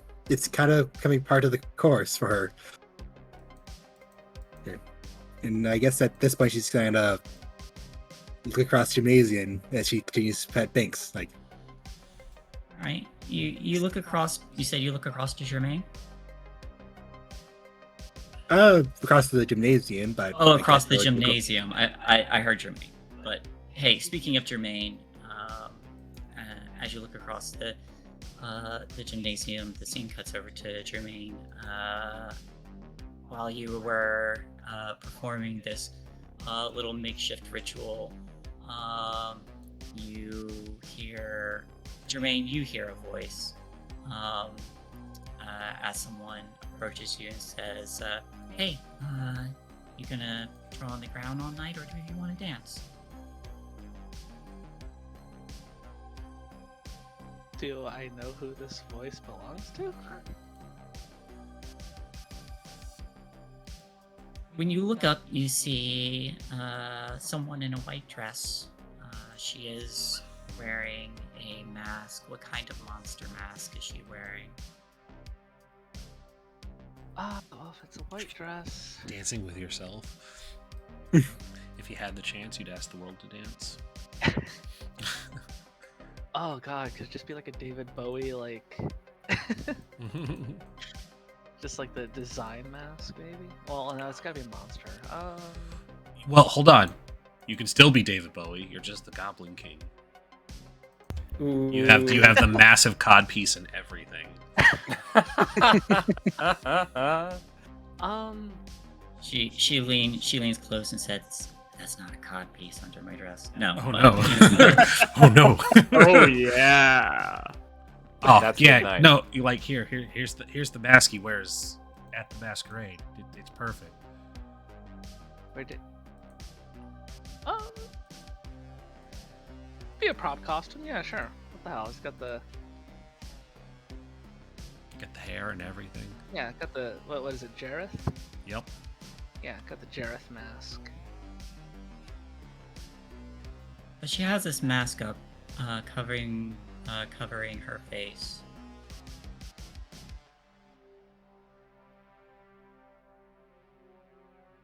I don't plan on... What drawing. role would you like to make to try and recognize them? Oh, boy, I guess... I mean, comprehend's my strongest. But... I feel like that's more of an investigate? Question mark? I think investigate works. Okay. Comprehend's more understanding some.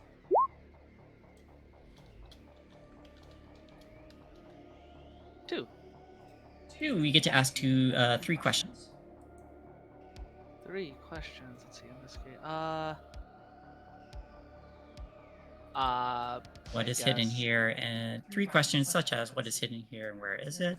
What does it mean? What has happened here? How can I get into, out of, or past something? What threats can I perceive here, and where is it? Where is that cod beast? Yeah.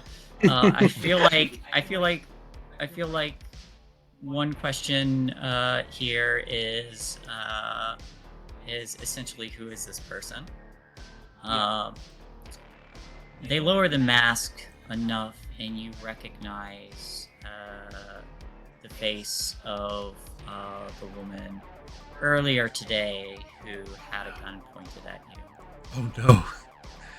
She's not a teenager or a student at all. Oh no! Hot. She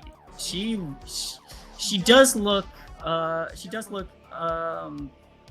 While she doesn't have the demeanor of a teenager at all, she does look quite young.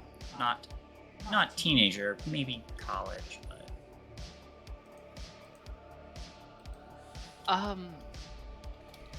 I was planning on enjoying the dance in multiple regards.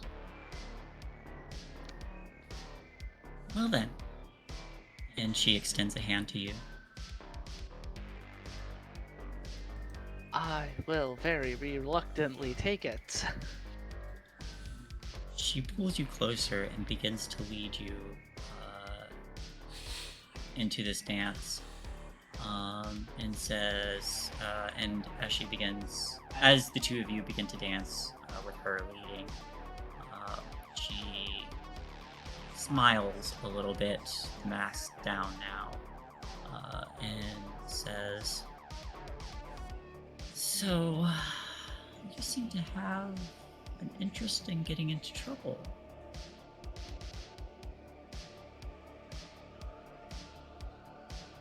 It is not an interest of mine to get into trouble, but it appears that trouble has gotten into me.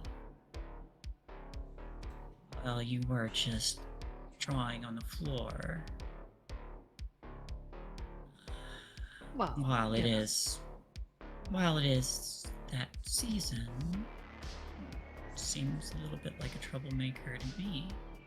Not that I argue, but there's some trouble that is better left alone. You never know when you can end up causing trouble for other people.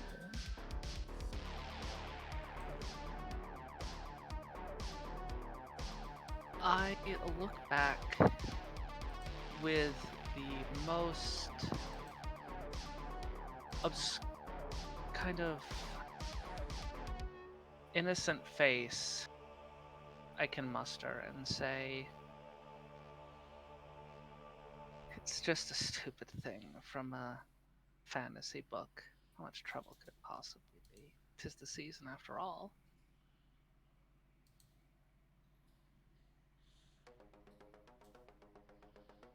Well, would you like a way out of that trouble?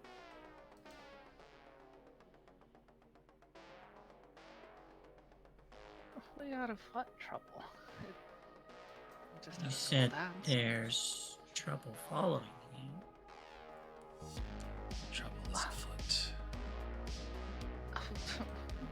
Well, come on, it's high school. There's always trouble. Heartbreak. Betrayal.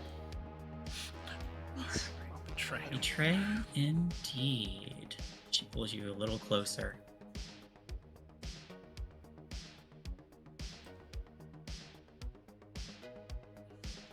You never know when some people you thought were your friends would around and hurt you. Next thing you know, something's gone too far and you can't breathe anymore. The last moments you can think of are why me. At least it stopped hurting. And then your next thoughts are, how did I get back?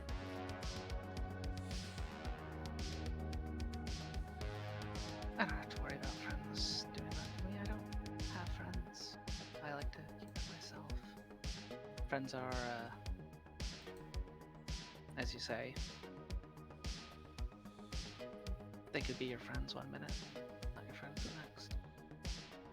Why keep something like that next to you? And I don't have to worry about upsetting you if your acquaintances suddenly go away. Plenty of acquaintances. Everybody who comes to my parents' home is an acquaintance. People die every day, people vanish every day. If you're going to threaten me, you should probably do it with something a bit more concrete. Like a gun, and you feel something pressed just gently against you. Not out, but you feel something. You feel something hidden underneath the dress as she pulls you in for a spin.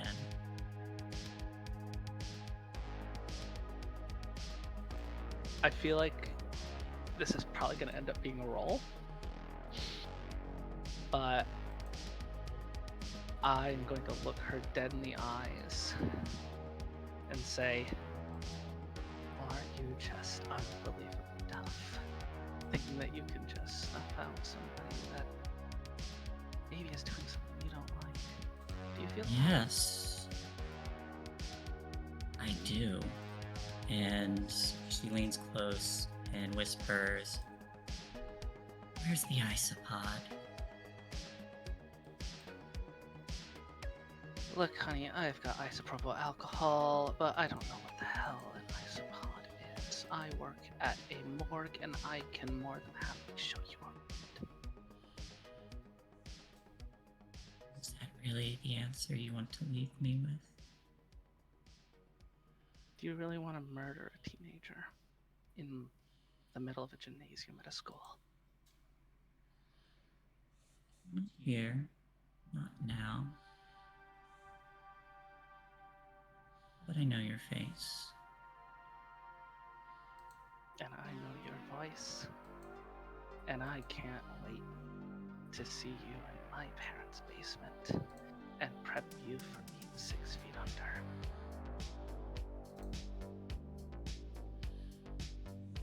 She leans closer, almost as if she's about to plant a kiss on your forehead. And then leans back and smiles. "Enjoy your dance, darling." And steps away and disappears into the crowd. Yo, that was fucking hot. Good that was a great scene. God damn it, Zaunis. Fuck. And now it's time for a break. It is time for a break. Y'all go cool off. It felt like the perfect moment. It felt like narratively ending the pre-break with that is just brilliant. Like, All right. Okay, I well, promise. Yeah. Let's everybody take a moment to get up, stretch, cool down, get a strong drink or some cold water. God damn. We'll be back in 5 to continue. Just remember, your mics may be hot, even if ours aren't. My mic, All by right. association with me, is always hot. I was gonna say something similar to that. But you Damn, same mind. Yeah, Alright, we'll be back. you know. It's true for you too, girl.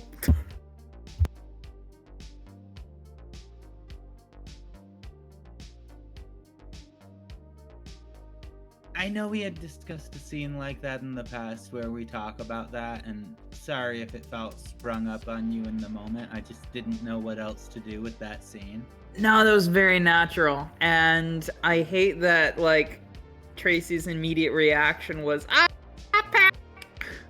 Alright, cool. Yeah, honestly, I think Courtney's playing it a lot cooler than she's feeling. Not getting an answer is kind of tearing her up inside, but she's trying to pretend like she's cool. Yeah, I mean, you played it really cool when I said that, and I was actually a little surprised, oh wow, okay, that just worked. No, it totally did not work. No, she knows how to keep people calm growing up with the family life she did. So she knows how to shut her emotions off. And that's not very healthy all the time. Yeah, I mean, we definitely, our characters definitely have to talk about that further, and Tracy's very unsure about what her life's going to be like at the moment, and that is absolutely going to affect her decision. She's extremely non-committal because everything that she knows, or everything that she thought she knew, turned out to be a lie, and all the friendships she thought she had solid in life were, just kind of wrested from her. So Yeah. She's in a transitional period, and she's non-committal, and everything's changing. Honestly, I think it's basically the same deal with Courtney. She's in a very transitionary period with all of the shit going on in her life as well as this. I think she's really looking. I for think she solidity. really does have those feelings for Tracy, but I feel like she's just trying to latch on to some form of stability. Yeah. For sure. I absolutely agree. And everything Tracy said was true. It's just like, oof, that's not a full answer. Yeah. That's a very we're at a party, we're gonna have fun, and oh my god, we're gonna have to talk about this later kind of answer. Yeah, for sure. It was a good scene though. It was a good scene. Thank you. I'm happy it happened. So too. Yeah. All right, I'm gonna run out for a quick cigarette before we come back from break, just because I feel like I need one. Understandable. I'm gonna run off too. I've just been trying to get something to a certain point. Cool. And I will be here because I already went to the washroom. And I have my water and my drink.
I have not taken any notes at all for this session.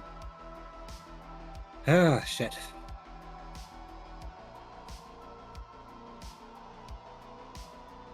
I'm going to need to do that. I should also go back to the older sessions as well and fill out last week's notes.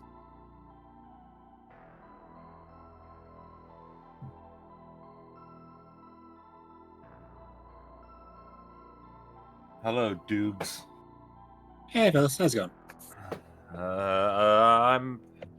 I'm okay. So was it always this dramatic when you guys played it? Yeah.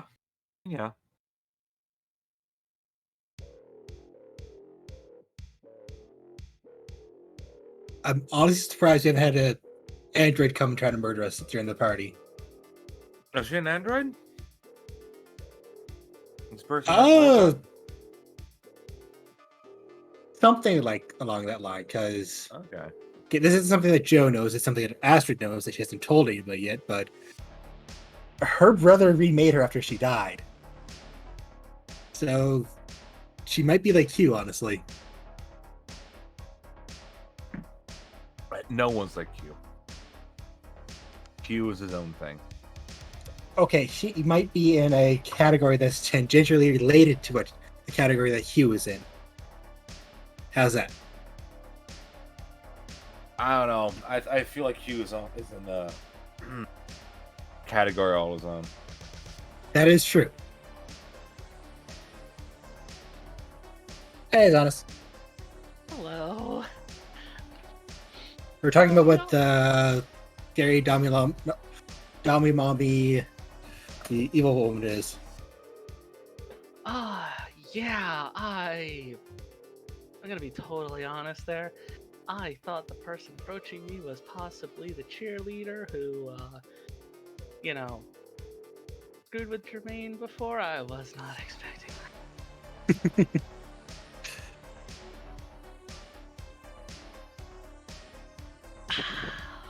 I'm not even sure I remember half the things I said.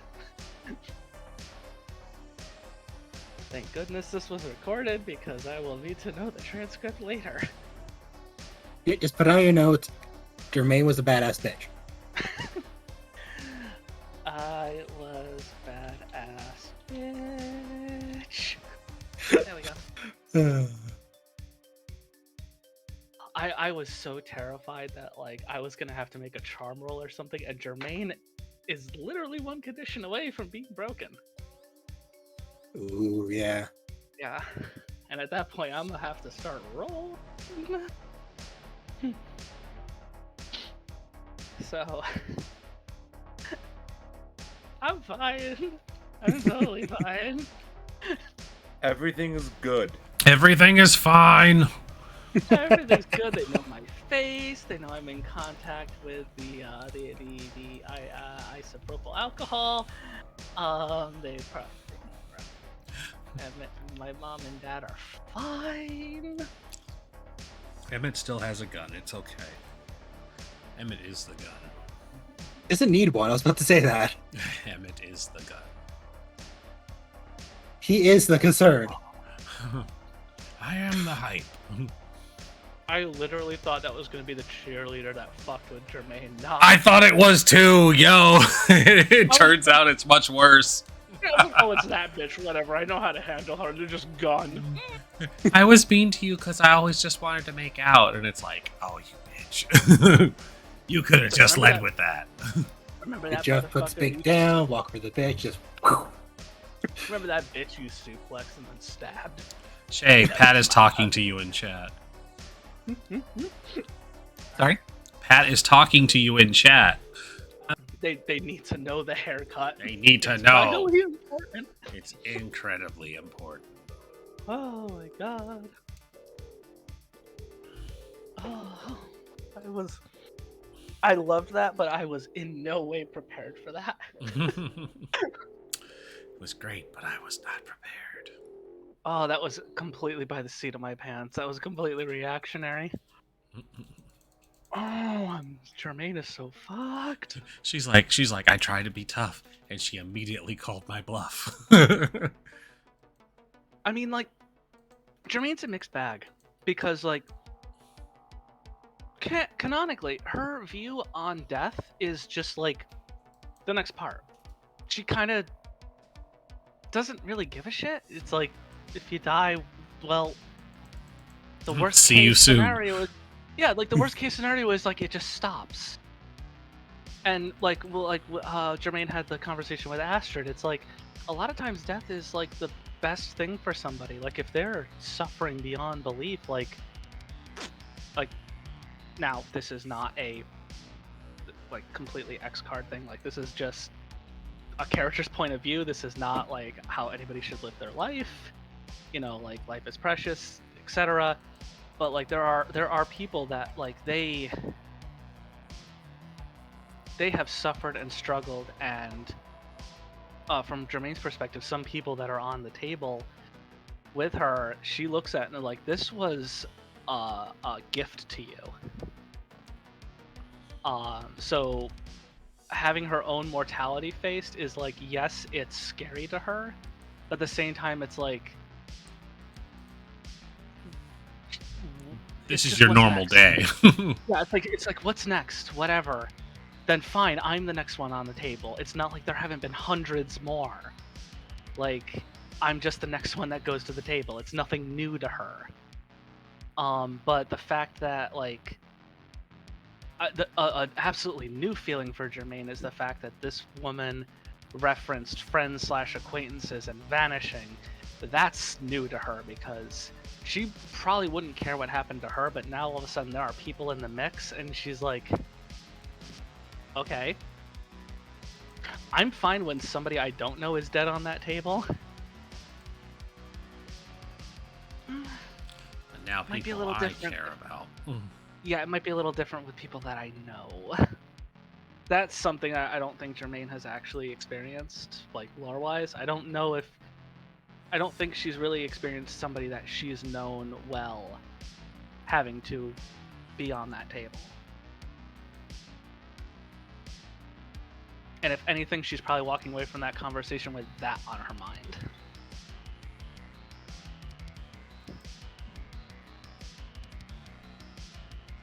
And I'm gonna eat chocolate because I deserve it. Because I deserve it. Yes, bitch. Yeah. Same. I've got a chocolate waffle here. We were eating chocolate as well. We were eating the white chocolate orange Doogler sent us. I need. This is so good, right? So good. I need fucking therapy chocolate right now. Everybody have a bite of your therapy chocolate before we get back. God, I don't have any chocolate. Just imagine you have some. I think you missed it, Pat, but I swear to God, I thought that woman was the cheerleader that fucked with Jermaine when I was talking about, like, my past with the Magic 8 Ball. I was not prepared for that. Yeah, none of us were. No. But oh my God, I don't remember anything I said. I was falling by the seat of my pants. Holy crap! But it does sound like a great scene, though. That sounds was a like great everybody's scene. back. it was a really great scene. Beautiful faces. When we are ready, Shae, take us back in. Okay. Speak for everyone but me. In the beautiful faces, I mean. Mm-hmm. Oh, bullshit. Oh, you're in there too. Calm down. You shall not self-doubt. Thou shalt not. Self-deprecation. That's a paddling. Thou art fucking gorgeous. Before we actually dive back in, I did want to ask, Zaunis, did you want to have Lydia make an appearance, or? Yes, I do specifically want Lydia to have an appearance. Okay. I also have a question. Might have an answer. If I am playing the dance, can I play a song? Ooh. Yes.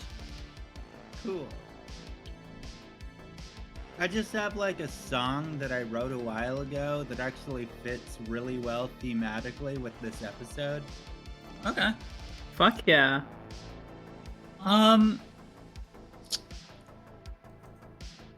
Let's go ahead and do that then. We have a scene where the camera cuts to Ashley and the utensils stepping off stage, and she gives a nod to you and your band, and just says, "Knock 'em dead." Thanks, great setup there. You got this. And yeah, so they all step off stage, and the stage is yours.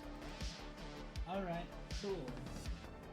I'm gonna play something that I haven't played in a while, so apologies if it's rough.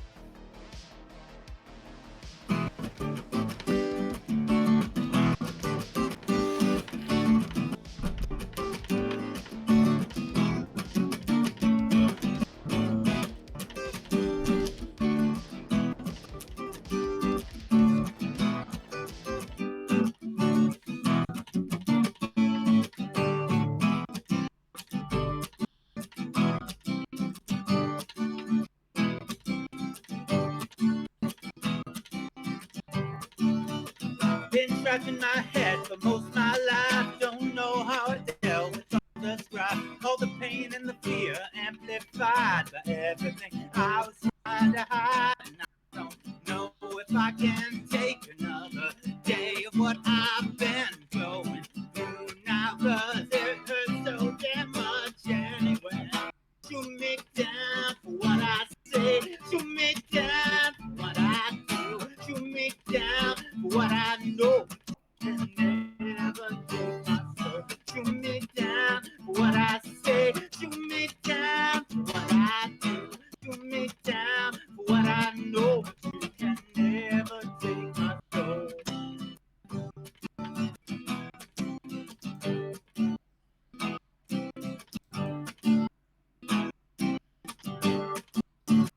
With my head way up in the clouds, my feet are firmly on the ground. The rest of me is just caught in limbo. I don't know what I'm supposed to do. I don't know what I'm supposed to do. All I know is that I'm trapped in my head, losing my mind. And I just know I need to make some sort of escape. If I can, then what's the point of fucking living anyway? So shoot me down what I say, shoot me down what I do, shoot me down what I know. You can never take my soul. Shoot me down what I say, shoot me down what I do, shoot me down what I know. You can never take my soul.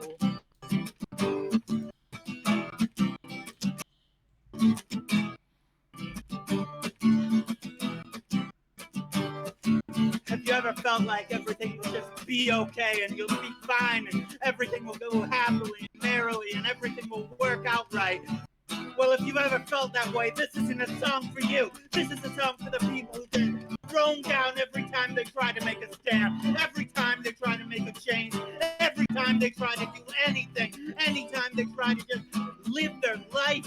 Life just throws them face down in the dirt, and there's nothing you can do, and there's nothing you can say, and it's all we can do to just survive. So, shoot me down for what I say, shoot me down for what I do, shoot me down for what I know. You can never take my soul. Shoot me down for what I say, shoot me down for what I do, shoot me down for what I know. You can never take my soul. Something like that. Woo! Yeah! Rock on! Very nice. Great, man. Tracy turning to the tried. person next to her. I know that person. I'm dating her. Oh, Tracy can't say that. No. We're fucking. I held that. Oh my god. That's really good. I touch her butt. Yeah, like on real though, that was like super solid song. Like damn bitch. Good song. Oh, thank you. Fucking awesome. I just felt like thematically with everything going on, especially that last conversation before the break, that it kind of fit. And so I got the urge to play it when I was out on a smoke break.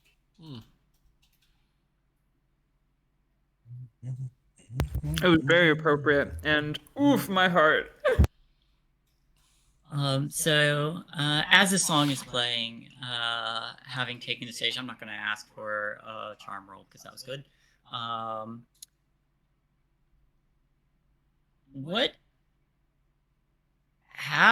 What is Lydia currently up to, Zaunis? Lydia Has is.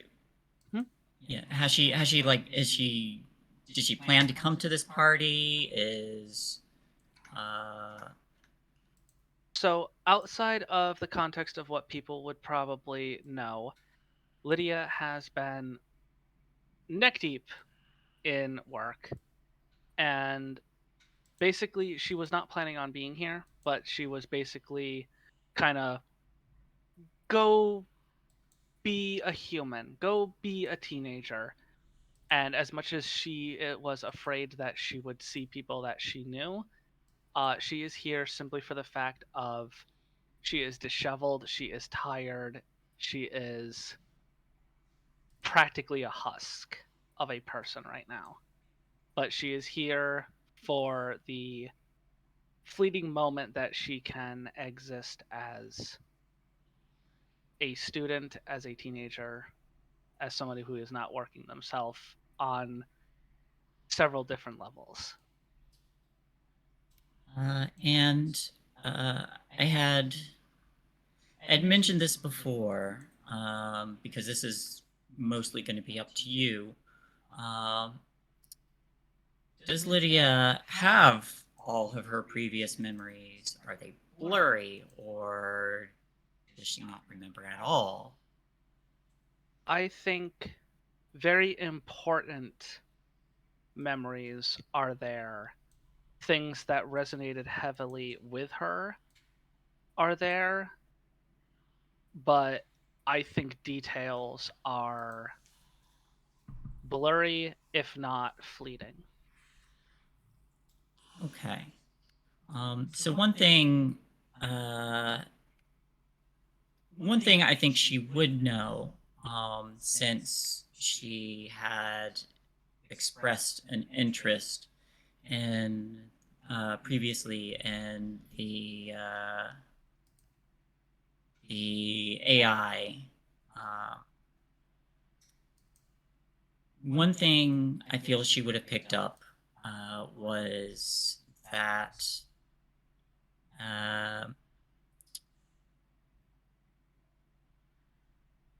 a part of an AI system was managed to be collected, that had transisted the other side. However, attempts to access it or control it or even maintain it have been met with significant resistance, due in large part that whatever cycle this thing had come from, it's significantly more advanced than a lot of the capabilities that that a lot of the machines have here, and AI as advanced as that are rare. Is this in regards to the Oni system that we dealt with, or is this something Yes. that's okay?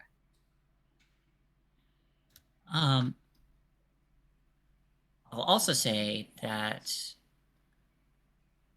Lydia probably has a contact within the Loot Foundation. Who would this contact be?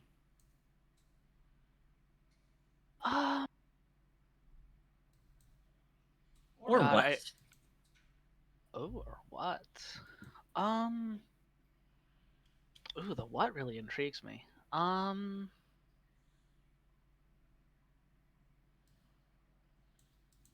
Is it possible? So one big thing that's been like a constant in this season is the fact that Tracy has a cell phone. She has a number to reach Lydia, but that has Yes. not worked. That is not. There has been no contact with that.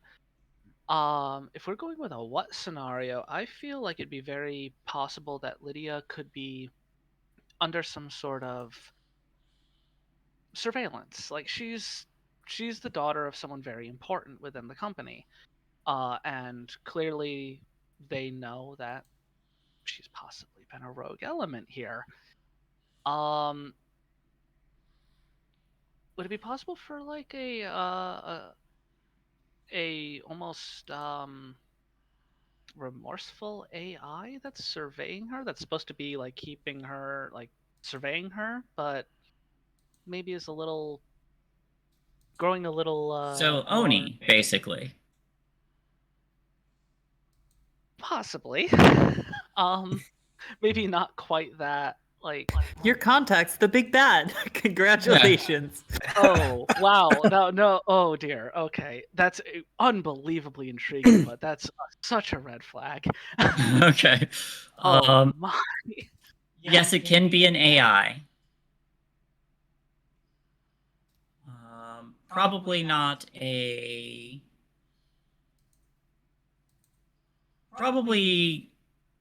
Definitely not one that's as advanced as the one you had expressed interest in. Definitely not. But how do you usually stay in contact with this AI, or how does does this thing just track your electronics? I feel like, considering the fact that being being the daughter of somebody very important, and Lydia knowing the knowledge that she has when it comes to cycles, and that probably the Loop Foundation might know that. Well, in some cycles, Lydia is a problem.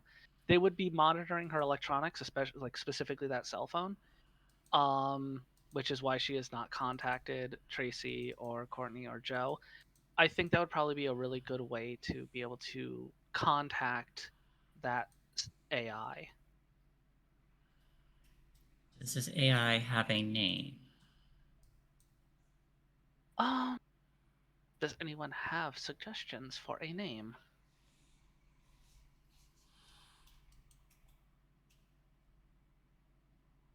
Harold. I was gonna say yokai, but okay. That works too. I do like yokai. Yokai is more fitting. I am fine with yokai. Robert. Robin? Robert. Oh, Rob it. Let's do. No. It is the year of the rabbit. Let's do like Rokai. We'll do Rokai. Okay. Like Roku, but like God. Kai. It is a god that is a streaming service through my cell phone. Nice. Roku isn't even a fucking sperm in someone's testicles at this point, so you got this. Right? I am daddy's ball sack. Visionary. Vision is scary. Start a revolution. Sorry. I have had a lot to drink. Sorry. Fucking bless. I love the shit out of you. Yes. Sorry. Carry on.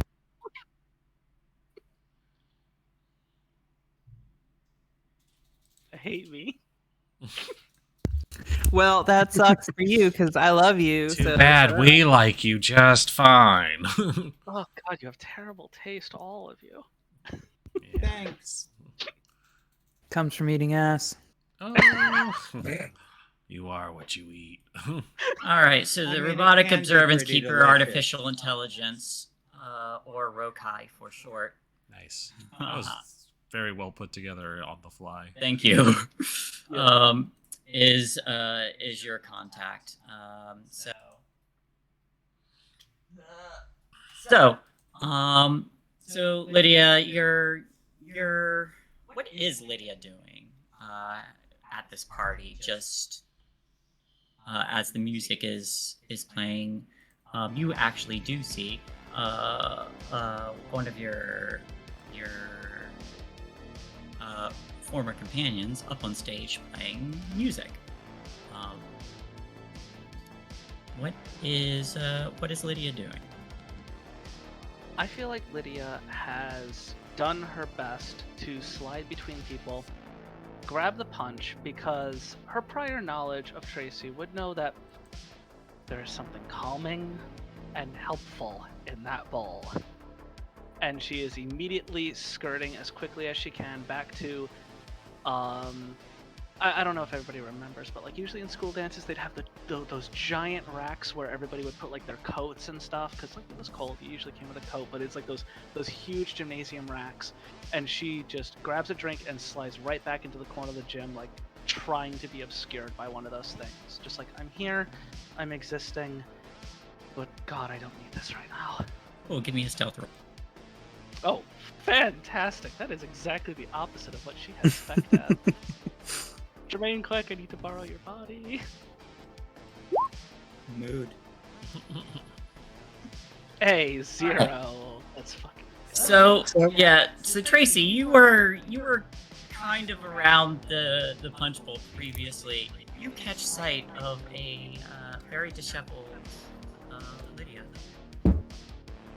Yeah, so when so she's paying attention to the music because obviously her gal's up there on stage, you know, singing her heart out. The song that is not so subtly about being shot down has ended, and Tracy, oblivious to the subtext, even if it's explicitly shouted from a fucking stage, because she's just not that smart, actually. I do want to add, because I just realized too, Joanne, you had to go grab a hat. Right next to the punch bowl, yeah. Yes, so you would notice her as well. There might have been actually an eye locking at that point in time. Oh yeah, actually, you know what would be funny if you actually had a moment with her before I even turned around and noticed. So if you want to do that, honestly, go for it. Astrid just stays oblivious. You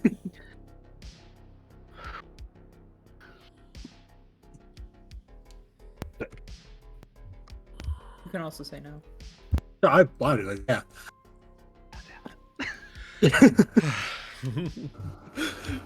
Okay, So- I'm just gonna take a drink real quick. You do your thing. I was gonna essentially lock eyes with Lydia, pause mid-pet with Binks. It's like, Lydia? You're here? Joe. Yes. My company said that I should take some time off and be a normal teenager for a day. How are you? You look wonderful. There is a mix of expressions just kind of racing across Joe's face. Probably more than what she's shown last month, honestly. There's surprise, there's happiness. I will say that Lydia's eyes also look like somebody who has aged 20 years. Her face is fine, but there is a look of God, what's the word? Being so tired. Yeah, being so tired. Yeah, no, there is an Ennui. Ennui. Yeah, there is a dishevelment specifically in her eyes and like the bags under her eyes. There's probably concern also across her face, and in the end, it just settles on hurt. She's gonna put things down, like, don't get in trouble. See with the punch, and Binks dejectedly does the cat thing where they, after they're set down, they just kind of look around and then just sit and start grooming themselves.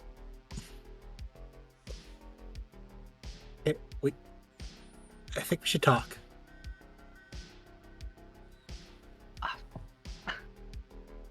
Please.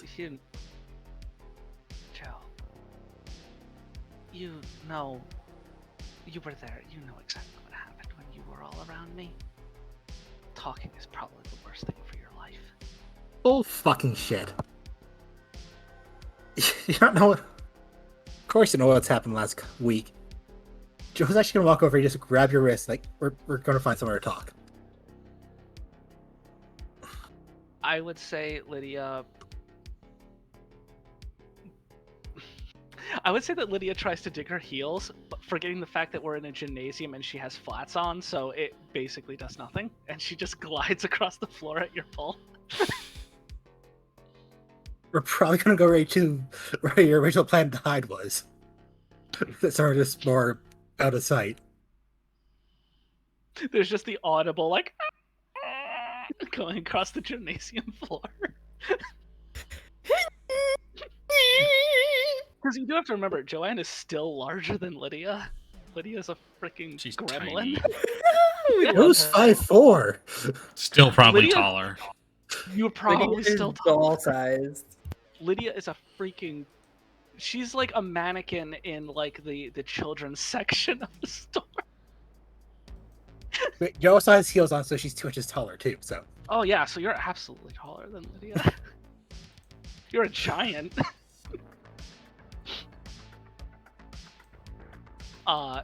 At this point, like Lydia is just kind of like this almost statue-esque, like actually full-on mannequin. We'll just keep the mannequin analogy, and just takes a deep breath and just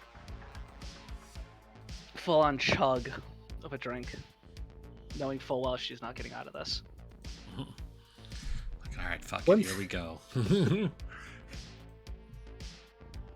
a fight for the life, baby. Once they're up, mostly out of view, Joe's going to stare at Lydia for a second, and I don't know if Lydia's going to think she's going to get hit or not, but Joe just lunges and just pulls her to a hug, like, why did you leave? It got so much worse when you left. Why? Lydia will lightly hug. It is a reluctant hug, mostly because you know Lydia. You already know her. She is distant for a purpose. She is self-reliant, and she already made it very aware that she is afraid for everybody and thinks that she can handle it. And after the light hug, she will push Joe by the shoulders back into an eye lock. And just say, well, you were there. And you're alive now. You're not being hunted by the people who are involved with me. And it's wonderful to see you alive. But you are alive specifically because I have kept away from all of you. Because whatever happened in that other world is not happening again. You're right. Something else is happening now. And it's not your fault, like it wasn't your fault before. God damn it. Do you know what happened to Tracy after you left? What happened to Courtney? And God knows what the fuck happened with me. I'll be honest. Do you? I have tried my best Has to... Lydia been keeping tabs? In my headcanon, obviously, this has to do with the DM. I would like to think that Lydia has tried her best to surveil when she could to make sure that her friends were safe. But obviously, with her devices being tracked, there is not direct contact. So basically, it's kind of like secondary or tertiary ways to check in on her friends. So it's probably just like, oh, cool, Joanne is still alive. Awesome. Cool. Courtney doesn't have a broken leg anymore. That's sweet. For Tracy also is still drinking. Awesome. She's still drinking a little more than usual. Oh goodness, look at these that's a lot. purchases. Oh honey, how are you even making? Oh, she's working. Good for her. Oh, she's that's drinking wonderful. a lot though. Yeah. Oh, that's wonderful. Oh, Blue Caraco's a mixer, sweetheart. You don't. crying herself to sleep at night. That's still concerning. Oh well. Given the rate at which she's got spreadsheets. I mean, you know, also in her defense, a lot of the shit that's happened to us has happened like all this past week. So if she doesn't know anything about what's happened this past week, that's totally understandable.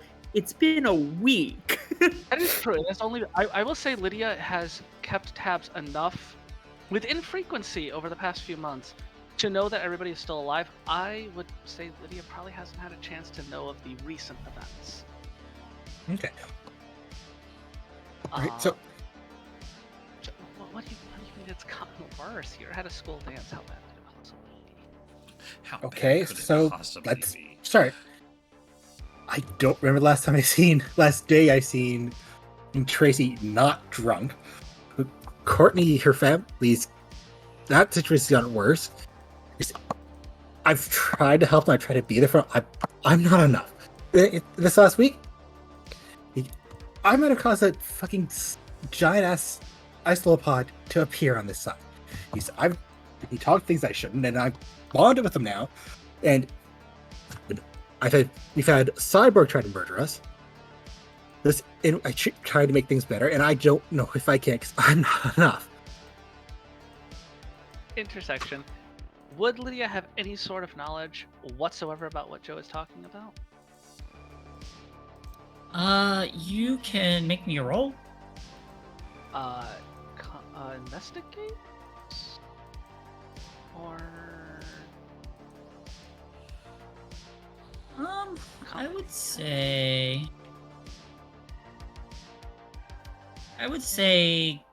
say probably comprehend, because that's the ability to have the right piece of information or be able to find.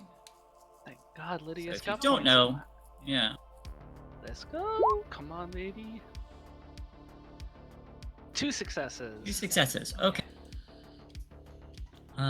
So. All right, with 2 successes, I will say with Lydia's previous observation, sans the last week or so,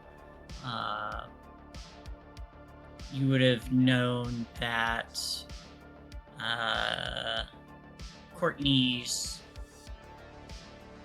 father having the loop sickness, what may have been on a list of potential individuals to study and diagnose. You would know that with 2 successes, I would say you would also know that there is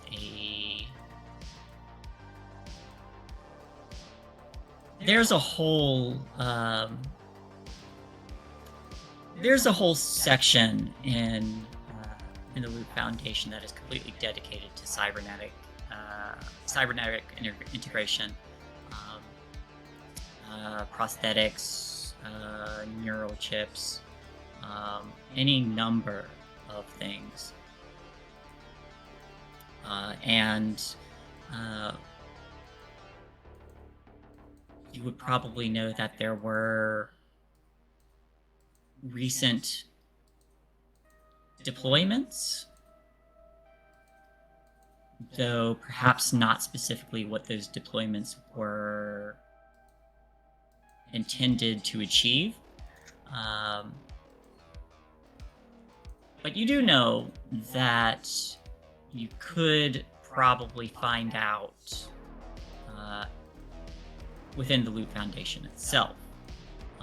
And you probably would know the floor and section that they do this cybernetic work. Isopod? I mean, you saw a picture of one when your father showed you initially.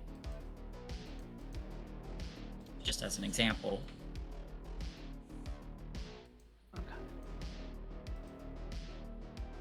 With that knowledge, I will basically, Lydia will lean back, drop her red cup to the floor, and just underbrow look up at Joe and be like, I've done the best I could and you're all still in trouble with the It was never your fault. Yeah, well, Look, that prior cycle, I don't give a shit what you say. That was tied to me. Whether it was my fault or not, it was tied to me. This one, you guys are an impressive group of idiots. Lovable idiots, but idiots. Back to the mean girl I see. She's still a rich snob. I don't get... She's still the snob of the group. She has to live up to that title. It's true. Yeah, I Still got to be a snob. Yeah, like, it's in my dossier that I am a snob. Yeah, like this was the hard part about Lydia. It was very hard for her to connect with everybody who was so like poor and like on the lower level. Like it was hard to connect. I still love the hell out of Lydia. V just has to pull her hair, and she's reminded of her place. It's fine. Hey, there you go. You are all lovable idiots, but oh my god, I cannot. Okay, so does everybody have all their limbs? Joe, does everyone have all their limbs? Not having a limb. That you're aware of. Everyone that you're aware of. Everyone that I've met has all their limbs. Yes, everybody has their limbs, and That was accidental. I didn't mean that in the first ask. Nah, I think it's a fair question to pose.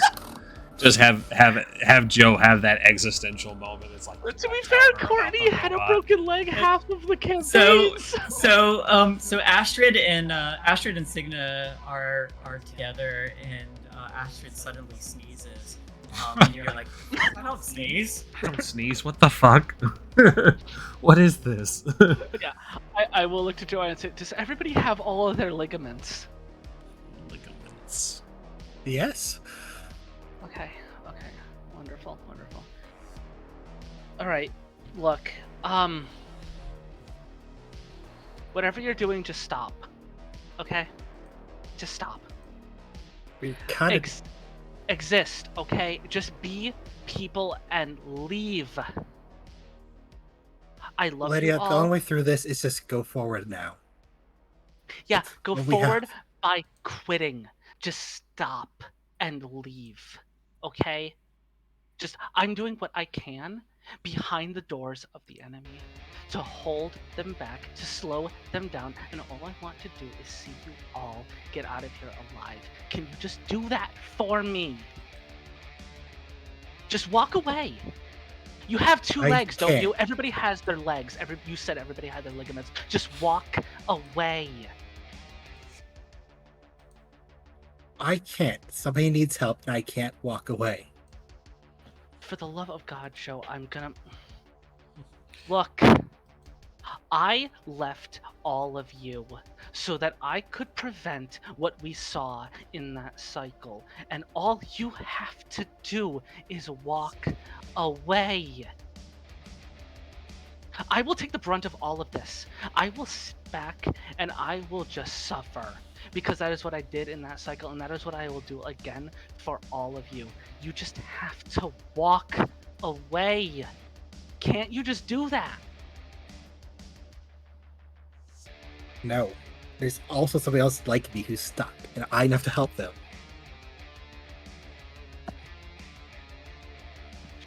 I want to get away from this. I want to run away. I want to just not deal with the shit, but I can't.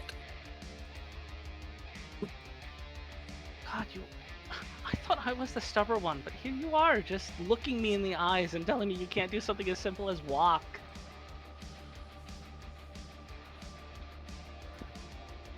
Could I turn you away? Could I walk away from you? Could I walk away from Tracy? Could I walk away from Courtney or V? You're trying to do what you think is best to help people, and you know what? I understand the feeling, but we're still hurting. We needed you. I need you. I needed you all too. But you know what? I needed you all to live. And I needed you all to be safe. Because I was not going to be okay knowing that anything happened to you because of your association. That's what I needed. And it gave me some sort of solace, because every time I would peek through the surveillance systems, I would see you were alive. I would see you with laughing. It was the greatest joy in my life. That's what I needed. Because I went into the company that I knew was the biggest danger to you all, so that I can make sure that they were no longer a danger to you all. That's why I left. It was not because of some weird, stupid stupid reason that I didn't want to be around you all. It was the only way that I knew that I could help you all. Because sitting out here, just dealing with the problems that you were all dealing with, it wasn't going to help. It was just going to bring my father and mother back to you. If I was at least behind those walls, I could slow them down. If you wanted me here, fine, I'd be here. But we'd be repeating exactly what happened before. It was the only thing I knew. I could slow them down, and all you have to do is walk. I want to, but I can't. Sorry.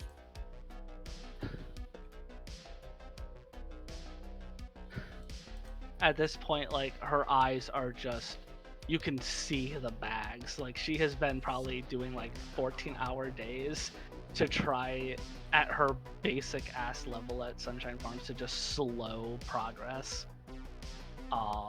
She has been basically doing whatever schooling she can on the side, but it is work and constant surveillance, whatever school she can do. This is the eyes of somebody who has basically wakes up, exists, does whatever they possibly can do, and then goes to sleep. You're not even sure there are showers and time to eat in there in those eyes.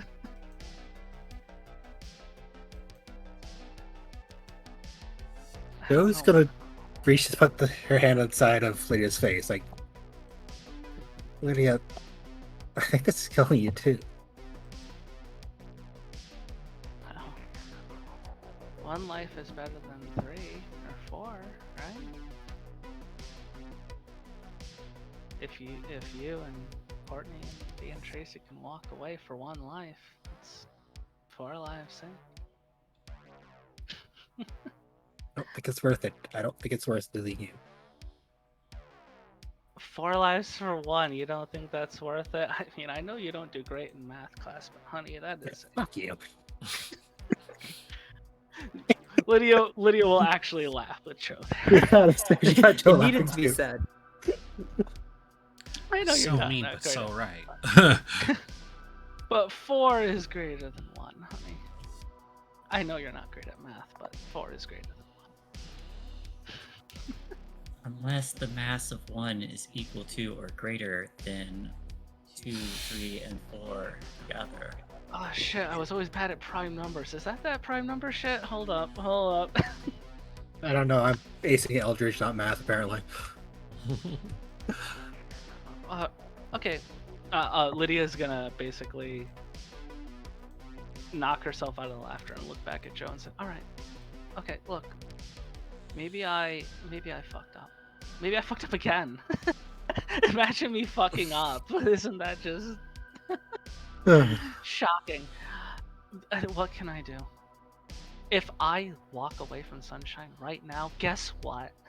We are back to square one. We got Mama and Papa walking behind my ass, and you are all in the crossfires. There's no situation in which they're not. It's either I stand with you and I am a rogue element in the way of this company, or I am standing with them doing the best that I can to just slow them down. There is no situation in which you guys are completely safe, but this to me was the greatest mitigation. This was the most logical decision. And I don't think you understand how much it fucking broke me to step away from all of you without a word.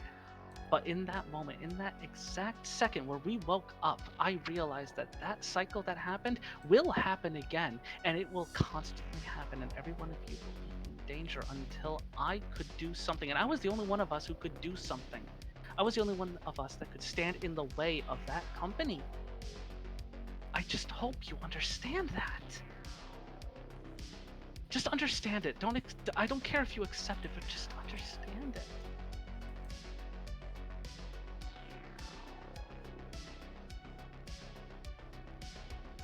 Please. Maybe you're right.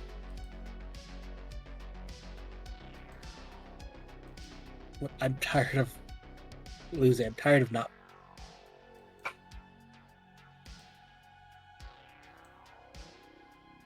always gonna lose, Joe. We're kids. We're not gonna win. Until we're on top, we're never gonna win. But you know what we can do? We can really fuck stuff up. And that's what we're best at. Okay.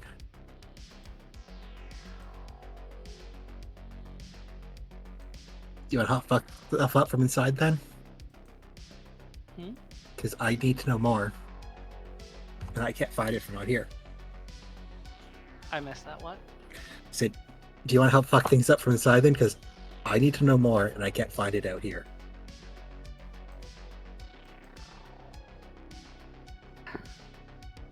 Joe, I made a decision. And that decision was to try to be behind the enemy lines. And God, if I walk away now, holy shit, you thought what we woke up from was bad? Oh, if I walk away and I walk with you, oh honey, we would be strung up by our fucking feet. As much as I would absolutely love to just raise hell with you all again, I don't think we'd walk away from it this time. I think I would bring literal hellfire upon you all if I stepped away. And I don't know if we're strong enough to deal with hellfire. Sometimes we are, but that wasn't what I meant this time. You can find things out in there that I can't. If you can get it to us, we can fuck things up more. We can make it harder for them. We can help someone who needs it.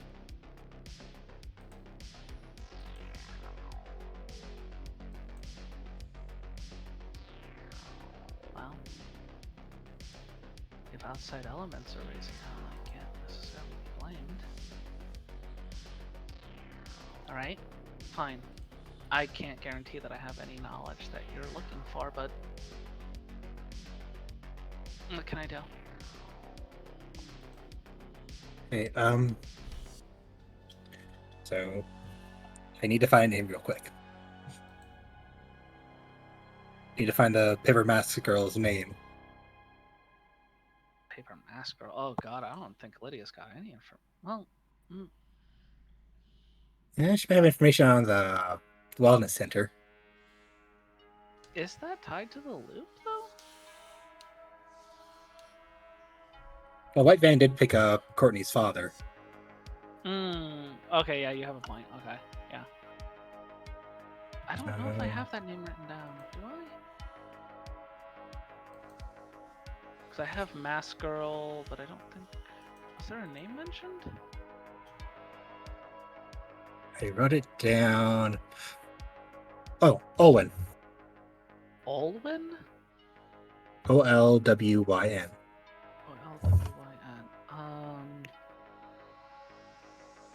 Would Lydia have any information on that, Shae?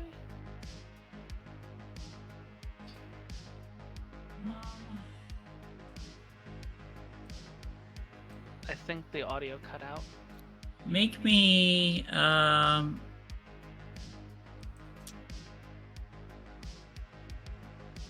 either a comprehend or a contact. It is the same, so I'm gonna try contact just to mix it up.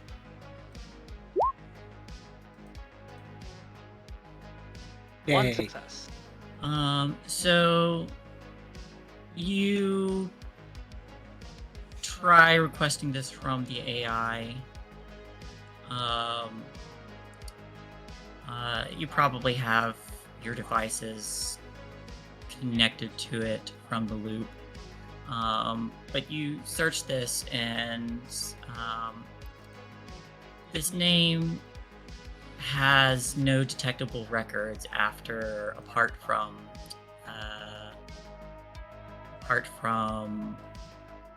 almost 2 years ago, shortly after the flood. when a patient from Stillwater Asylum, now remodeled into Stillwater's Mental Health Institute, had gone on a murderous rampage, breaking out and injuring and even killing a few people on her way out. Those are the only records of that name. I will relay that exactly to Joe. I will leave no details unexplained. The case for that has, for the most part, been closed. Did it say what they did to her there?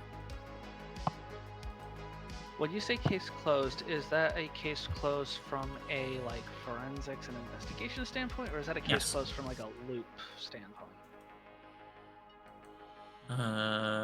It would be both, because there have been no leads on what happened since. Okay.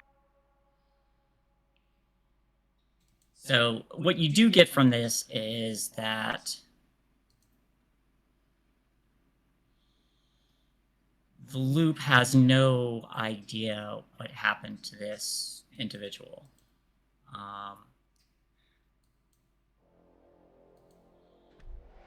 The other thing you get out of this is that the loop has had ties with that mental health hospital.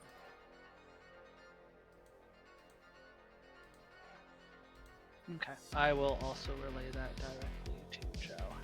Yep. So this basically the information for that comes up, but any further information as to what was done is inaccessible. Inaccessible. That's a bad word. Yeah, you need special authority to look at medical records. I will relay everything to Joe, specifically up until that point, and then I will visibly react at the inaccessible. Right, okay. Something weird?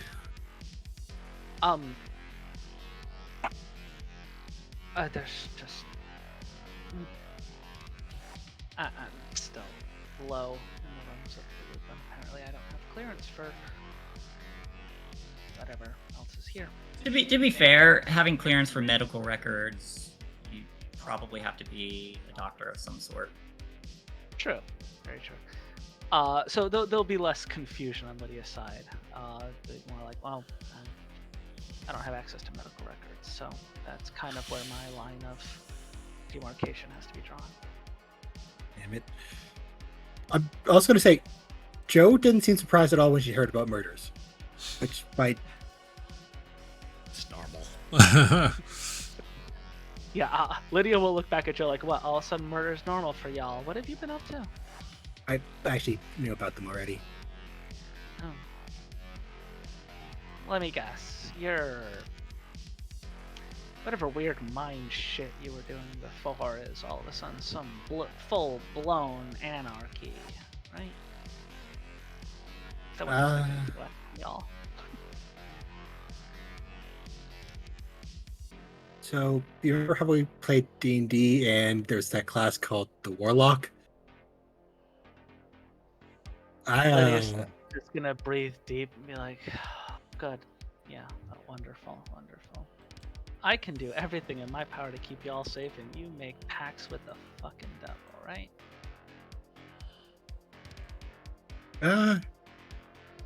Some sort of knowledge eater, I guess. He wants to know too. I like that name, Knowledge Eater. Lydia's just gonna pull all of her hair back towards her ponytail and just... Alright. Okay, yeah. Alright. Alright, yeah. Great. How fucked up is Courtney Tracy and V. Just what the fuck happened to them now? Because apparently you're a fucking warlock. I don't even want to know what Hugh is up to. Hey, how's it going? Hugh's gotten taller. That's interesting. He's getting bigger. Man, I did. We would need a weekend to talk about what happened to you. All right, look. Oh, did something happen to me? Did something happen? Oh, it's not what I.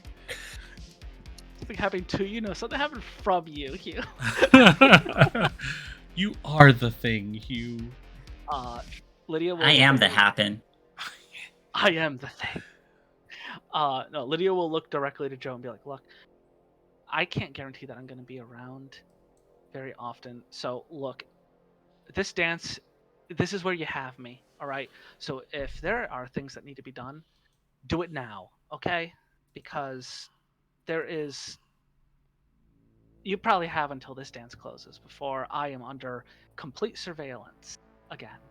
And I am just going to drop off the face of the earth because there is very little I can do about the fact that I have signed a lot of contracts and I have gotten myself in a lot of fun. So make it quick, make it snappy, make it punctual, and let's just do it. Kisses her. God damn it. Kisses her. No kiss. Fucking happening. Yeah, Joe was actually gonna cancel when Pat said it.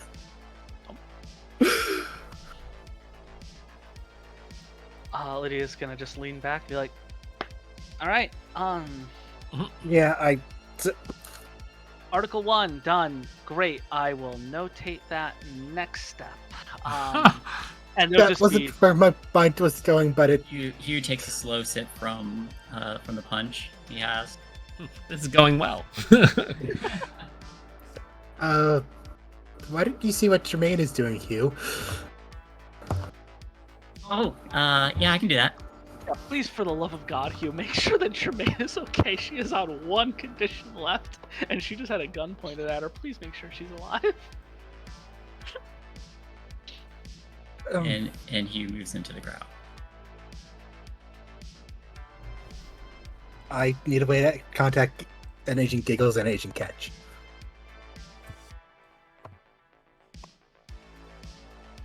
They're trying to save the isopod from... Okay, Joe knows someone's name, but Doogler has forgotten it. I'm bad at writing names down. I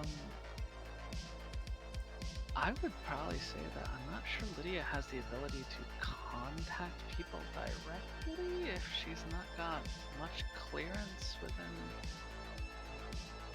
I'm not sure what their level of hierarchy within the company is versus hers. You can always, like, drop a report off to the guards. Yeah, I'll look at Joe and be like, I'm not sure I can contact people, but if I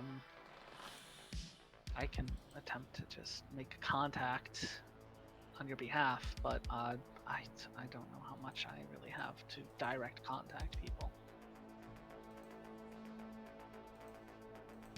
Well, okay, there's a mama isopod and there's a baby isopod that the baby is kidnapped currently, and I think I know where the baby is. I know they want us to send them home. Well, I mean, Joe, in my professional opinion, if you know of something that you're trying to do outside of the loop, it would probably be in your best interest to not bring it within the loop. To not bring your business within the loop. I think when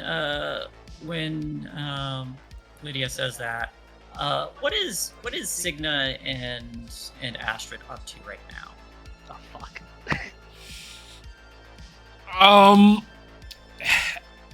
Astrid probably has really good hearing, and being aware that everybody has kind of migrated to the dance floor as well.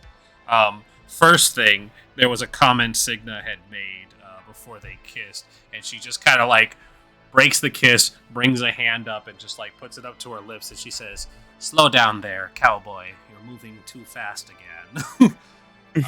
Because even if nobody else remembers, I remember, and I've been waiting for a moment. I'm gonna bring you home tonight. Yep. And she's like, "Slow down, cowboy." And she kind of like, then the rest of everything that's happening kind of catches her attention, and more to the point that Joanne's distress is what catches her attention. Rip to dear Germaine, who had a gun pointed at her, but May's just got the Vietnam stare. She ain't really reacting. She's just got a red solo cup, just like, yeah. But she takes the moment to walk. Says, "I have to take care of something," and she's gonna walk over towards where Joanne is, and I think to kind of like, there's like a mama bear protocol that is initiated, and she walks over and puts an arm around Joanne's waist, and she says, "Hey, who's your friend?" Oh, Astrid, this is Lydia.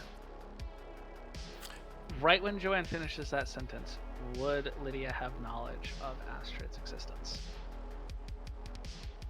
Possibly. I imagine so if she dug deep into loot files.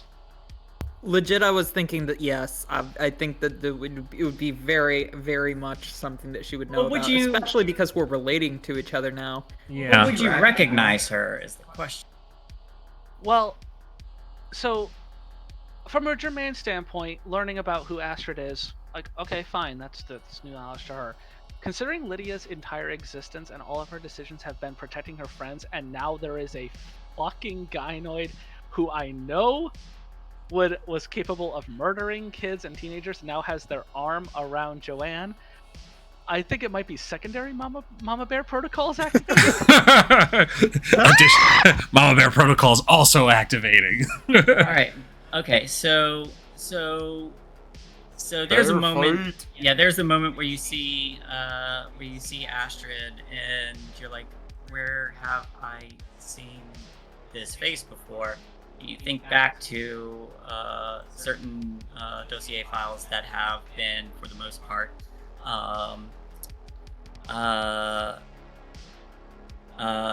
marked as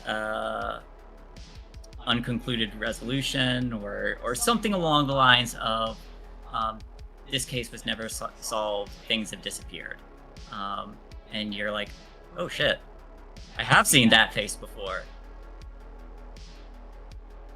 The moment that Astrid lays an arm over Joanne, I am just gonna, like, grab Joanne by the collar and pull as hard as I can to just pull, like, Joanne into, like, a full arm grab, like, just full-on hug, and be like, and what the fuck are you doing near my friends? She doesn't currently have a collar on. She has a corset. I will grab you by the corset, goddammit. Tits be damned. I will put a fucking collar on your neck. I will collar that bitch and pull her in. Yeah. There will very quickly be the hand that stops the hand. Firm Captain America grip, and just kind of leans in and says, "From what I hear, you abandoned your friends." Oh. Yeah, there's gonna be a fight. Okay, hold up. So, a DM question: if two PCs that have not interacted before are going to get into an engagement, is that going to be trouble? I think we can trouble against each other. Yeah. Oh no. Okay. It's a teen versus teen thing. Mm-hmm. Yes, it is. It is essentially a roll-off. Okay, Ren, let me pull my book up. I'm good with fighting. Are you good with fighting? You're good with, like, an actual encounter here. Yeah, let's do it. Okay. The moment that you say that abandonment thing, I am just gonna look you dead in the eyes. And do you have a collar or like what was your costume again? I'm sorry. It's kind of more of a sensible virgin killer dress. So there probably there probably is a wraparound spot there at her neck. Yeah, I will grab whatever I can that is near your neck, and I'll be like, I did not abandon my friends. I did what I had to do to save them. You fucking. And whatever happens to in the DM's mind, go for it. What is Astrid's response? What what word does Lydia use? She said you fuck it and it trailed off. What word does she use? Oh, okay, so Lydia has full understanding of what Astrid is, right? Oh, I gotta think about this. Lydia is gonna say...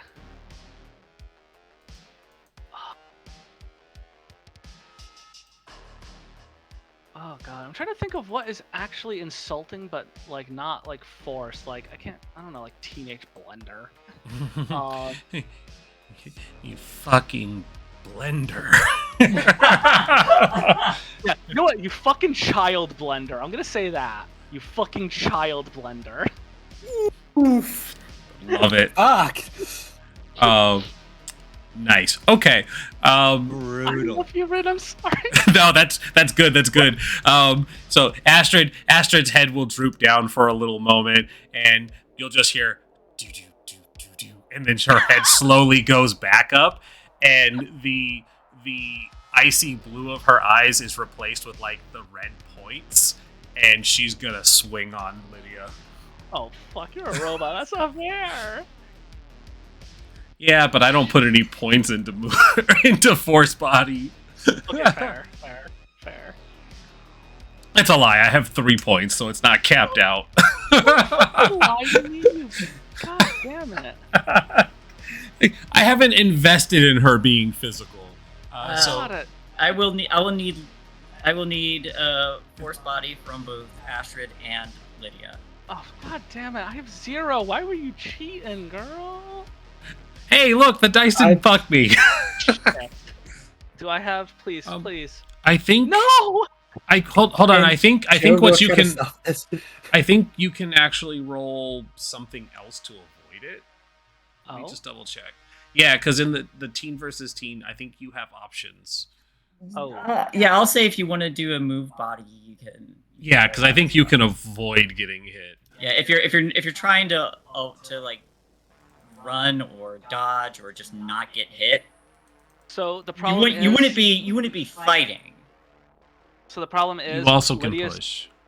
Yeah, Lydia's body and all her body skills are exactly the same, so it's like I kind of already rolled that, and it wouldn't really make a difference.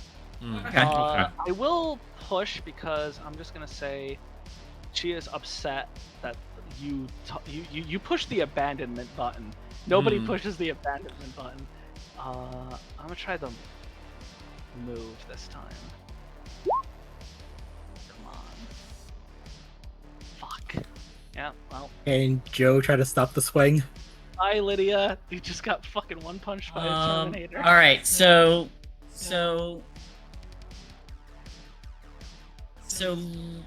Lydia is trying to avoid this or trying to fight back. It's gonna determine how the scene looks. Kind of more like... Yeah, I'd say she's more trying to visibly protect Joe and just get away from Astrid, knowing full well what Astrid is. She knows that fighting back is just a stupid fucking idea, but both protecting Joe and moving away from Astrid is her goal. Yeah. So Signa, you see Astrid and this other girl fighting over Joanne as while you can't hear what they say, it's very over. Yeah, okay, yeah, you move over. It's very clear that the two of them exchange a few insults before that sets them over the edge, and Lydia tries to forcibly pull Joanne away. Astrid reacts by pulling back and swinging. There's a quick move to try and get away, and before Astrid lands a hit on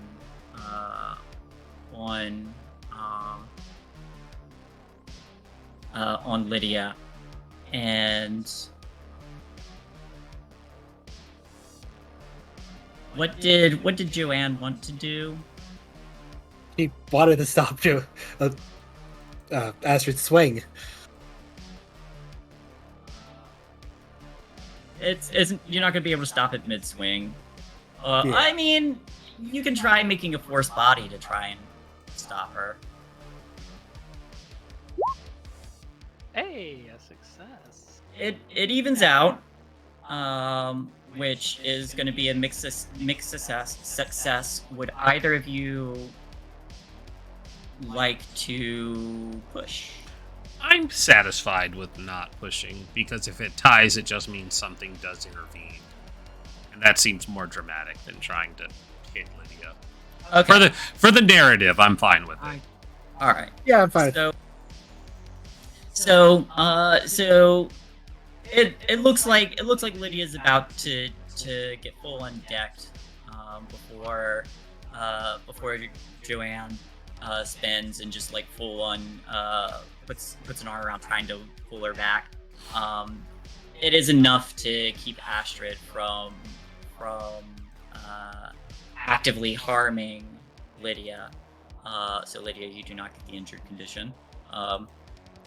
And I'll say at this point, the rest of the group probably sees this. Jermaine, you hear, "Hey, how's it going?" Hi, Hill. What do you want? Okay. You look like you've seen a ghost. I've seen the barrel of death, and that is close enough to a ghost. Right, and Hugh sits down with you. But yeah, anybody else who wants to join in the conversation with Lydia now? Signa's gonna step up and kind of put herself in between them. Be like, whoa, okay, what's happening? What the fuck? You just need to calm down. Not a fucking blender. As much as I want to have a scene with Lydia, I don't want it to be a big confrontation, and at the same time, my character's currently on stage. So I think I'm gonna sit this one. But you could make a declaration from on stage. I'm not that melodramatic. Where am I? I was like, that's the perfect moment to be melodramatic. Become problem. I'm the problem you want to see in the world. I am the trouble. Yeah.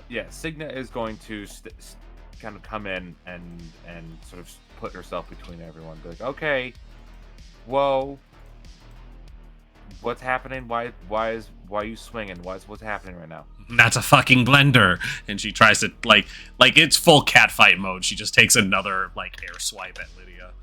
I'm gonna push Joe behind me, and I'm just gonna would I know where a gynoid's kind of quote unquote weakness would be? Any that would be an empathize roll. I'm empathize the fuck out. I was gonna say it took a full on factory press to take down the first Terminator. So how much? I just want Lydia to kind of instill a slight fear that she knows where. Okay, I won't say then. Damn it. I was gonna say, yeah, if you rolled well, you might know shutdown codes or commands. I just wanted to be able to go in the general direction of I know. I might not be able to, but I know. Yeah, Joe's not gonna let you get quite close. Question. Yeah. Would Astrid's shut off button be in the same spot as the character from Jobbits?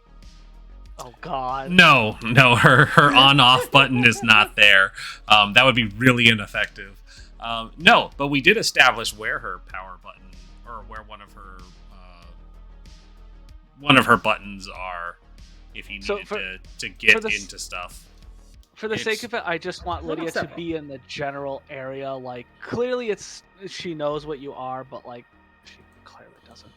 Yeah. She doesn't know exactly how to shut you off. That's all Lydia's trying to do, is just instill the fear of, like, I fucking know. But that's 0 successes. Yeah. Yeah. So you probably don't feel intimidation, but I just want to push Joe and be like, I know you. I know what you are. Joe's fixing the corset. I know what you are as well. You're not fooling anyone. Am I misremembering, or didn't y'all leave the room that I'm playing in? No, this is happening on the dance floor. Yeah, we're still in the... It is off to the side. Yeah, like where the coat rack things are. Yeah, it is there. It's in full view, but there's not too much attention to it because everybody is focused on the dance floor. It's loud. There's partying. Does Jermaine join when she sees this? I'm gonna say Jermaine is just idly, like, watching, because now there is a person that people are clearly riled up about that she has no fucking clue as to who this person is. So it's like hands off right now. She has no interest in protecting this person because she has no idea who they are, and it's literally like a 7-to-1 situation. So she's like, unless she's a Terminator robot, I don't think this person's getting out alive. So she's like, fuck, do I get in on this? What's happening here? Lydia's just watching, but she's confident that, like, there are, like, it's like 6-to-1. It's fine in her mind. Do I need to come in with the wrestling moves? Yeah. I finished the song I was in the middle of playing. Then I just, like, grab the mic and just hold my guitar, and I'm like, Lydia, we need to fucking talk. And then I just, like, pull the cord out of my guitar and walk off stage. Oh my god! And I think I falls on Lydia. I see it too now, and we lock eyes. Yeah, when that happens, I'm literally gonna have, like, hand on Astrid's, like, collarbone and just, like, arm back on Joanne and just be like, oh, you gotta be fucking kidding. Look, I'm gonna say, I don't know if Lydia could move Joe. That's true. That's true. I might not be able to, so I'm at least gonna have a hand on you. Whether or not I have moved you is entirely up to you. So Courtney shouts, Lydia, we need to talk. Spotlight falls on Lydia, and you're like, oh, you gotta be fucking kidding me. You make eye contact with Tracy, and off in another corner is a tall woman with the mask on. She just smiles and slowly takes a sip from the punch, just watching. The lion, the witch, the audacity of this bitch. And I feel like that's where we will call it. Hey, hold on. Did we establish what Lydia's wearing for her outfit? No, we did not.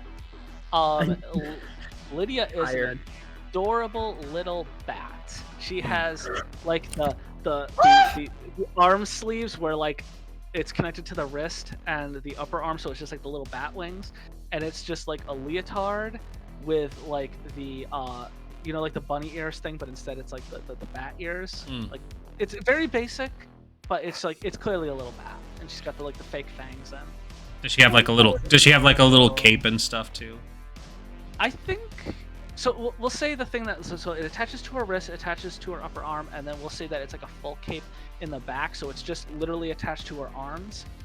And then she just has, like, the leotard on that's got, like, the little, like, the bat, like, chest. I feel like somewhere in the crowd, V is dressed as an echidna. And V definitely, like, had her bat ready as well. She was slowly making her way through the crowd. Oh god! But I wanted to grab one last thing, because technically in the team versus teen against Lydia, Astrid won. So as Astrid is about to leave, she does the dark side grabbing Superman's cape thing to stop her, and she says, "Just remember that I'm the one protecting them now," and then she lets her go. Do I take a scar for that? Because that was brutal. That was cold. Yeah. Holy shit! You don't take a scar for Take it, that but man, it emotional was brutal. damage. Emotional damage. But yes, this scene plays out, and all the while, this woman, now with eyes on the entirety of the group, just smiles, sips from her cup of punch, and the credits begin to roll. Hey everybody, let's do experience. Hey. Okay. Am I allowed to take experience for both characters, or should I divide them? I feel like it's unfair to take full experience for both. I'm gonna say you can divide them. I was gonna say, like, you played the fuck out of both characters. I don't know. Yeah, I think both characters deserve it. Yeah. Honestly. I will leave it to Shae. I am gonna say, I was gonna say it's just gonna be one or the other, your choice, but I feel like you can divide them however you want. Okay. But still, just it's gonna be per player. So. Okay. I am gonna keep it that way. That's fine. Sounds good. No problem. Did you participate in the session? Yes. Yeah. Yeah, I'm pretty sure you all did. Did your problem or relationships get you into trouble? Yep. Yes, they did. Does Lydia and Astrid's thing count as trouble? Technically, yes. If we rolled, it's still trouble with a T, yeah. Sick. Not for me. Were you broken and forced to take a scar with a capital S? No. Did you put yourself in harm's way to resolve the mystery with a capital M? No. Lydia did. Or Astrid Jermaine definitely didn't. Jermaine did. Jermaine deserves it. Oh yeah. I will say Astrid may have without realizing it. Oh, okay. If you remember, there are people looking for her, and there was enough of a scene that a spotlight fell on or nearby. Oh dear. All right. Oh, boy. If you want it, I'll take it. I'm just stretching it because it doesn't have to be. It doesn't have to be that I'll take it. I won't object to more experience. Okay.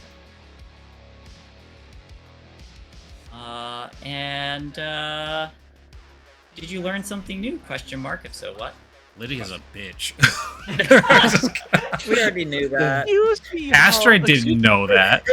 Excuse me, child blender. That's so good. It's so good. That's her trigger for sure. Oh my god, this was so much that worse was than I a monster insult for real.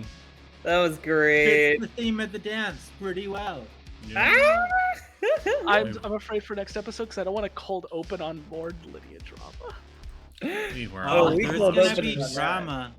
I literally just once it started to pop off on the side of the stage, it just pulled me out of my set. I'm angry and I want to talk.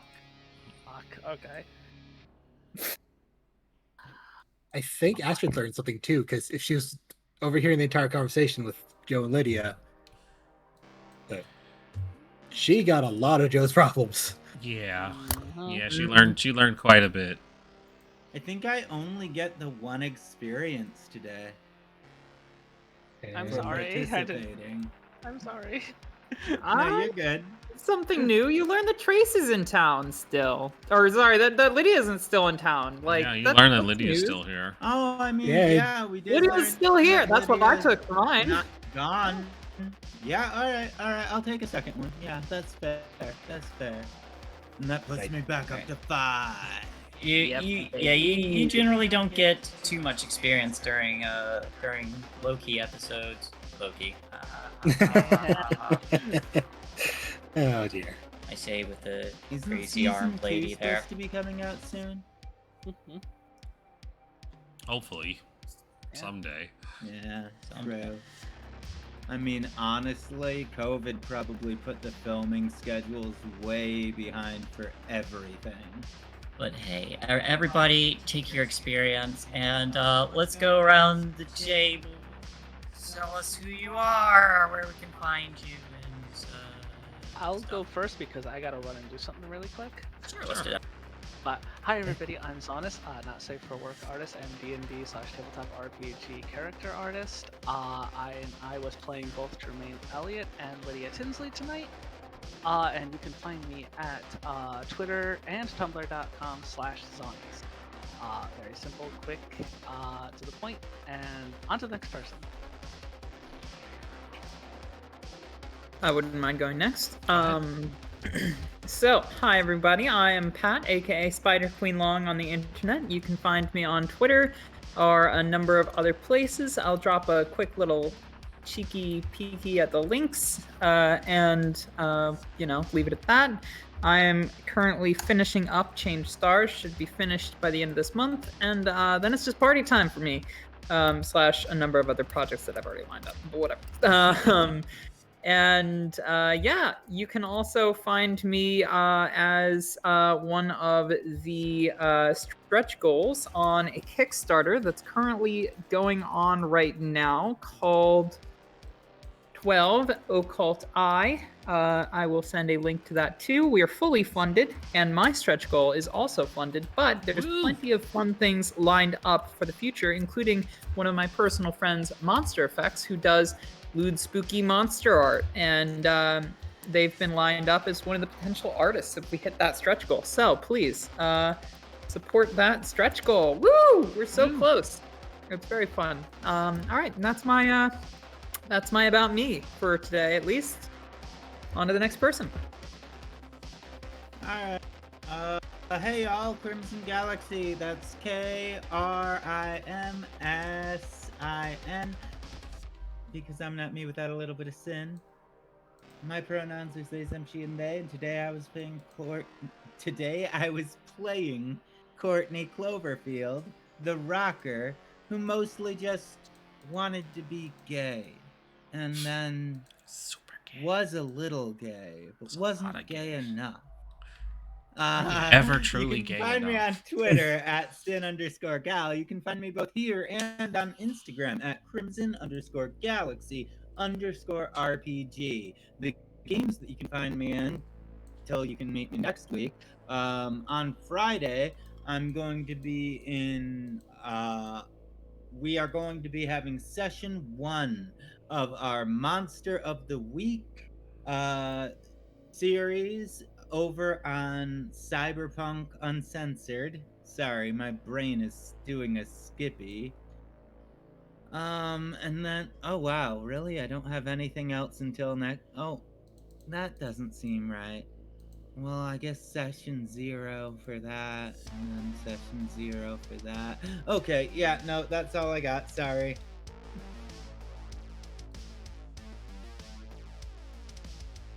I guess I'll be next then.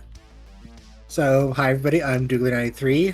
I am a art/game streamer. You can find me on my channel at twitch.tv/Doogler93. I'm also here a couple times a week. Those games we talked about more later. And I don't really have anything big happening at the moment, so... Fellas, you next? Yes, hello, friends. It is me, Undead Felis. Find me on Twitter, find me here at PartyWipeGames on Saturdays, hopefully soon. There's been some issues with scheduling and people unfortunately falling a little bit ill. But other than that, yeah, fucking hang out, have some fun, make some friends. Never played Pathfinder before, so that'll be a new experience. I played it once and I abandoned the party in their entirety. Oh no. It's basically D&D. It's fine. It's very close for D&D. It'll be fun to learn. Oh, for sure. Well, it's 35 plus essentially. Well, second edition is basically one D&D before one D&D stole it. So, it's different. Brilliant. Yeah, this time Wizards of the Coast stole from Paizo, not the other way around. Amazing. Yeah. Everybody called them on that shit. And they were like, isn't the pot calling the kettle black in this case? And it's like, hey, you're not supposed to remember that. We stole how much from Tolkien? Guns. Do they know? I mean, to be fair, it was actually a bunch of developers for Dungeons and Dragons that left and use the open source. So it's not really stealing, but it's fun to just basically say it's 3.75 because it is. They took all of the things from 3.5 and made it better once they left. Software version 7.0. I miss 3.5. They improved on the system. What can you say? Yeah. I never got a chance to play 4, but I still have all the books. 4 is great if you don't treat it like a normal D&D campaign. Oh no, I wouldn't. Yeah. It's not D&D as I know it. It's like a whole different thing that is actually kind of unique and interesting as a system. If they had actually given it real support, it would have been great. Yeah, it was supposed to have a whole supplemental program to help, but it just got fucked over. Yeah, it just... Did we get to everybody? Nope. Sorry, we're wrapping up outros. Was there anybody else? I think Felis was the last player besides me. So, Shae, go ahead and do it, and then I'll close out. Hello, everyone. I'm Shae, or ShaeTheFay on Twitch and Twitter.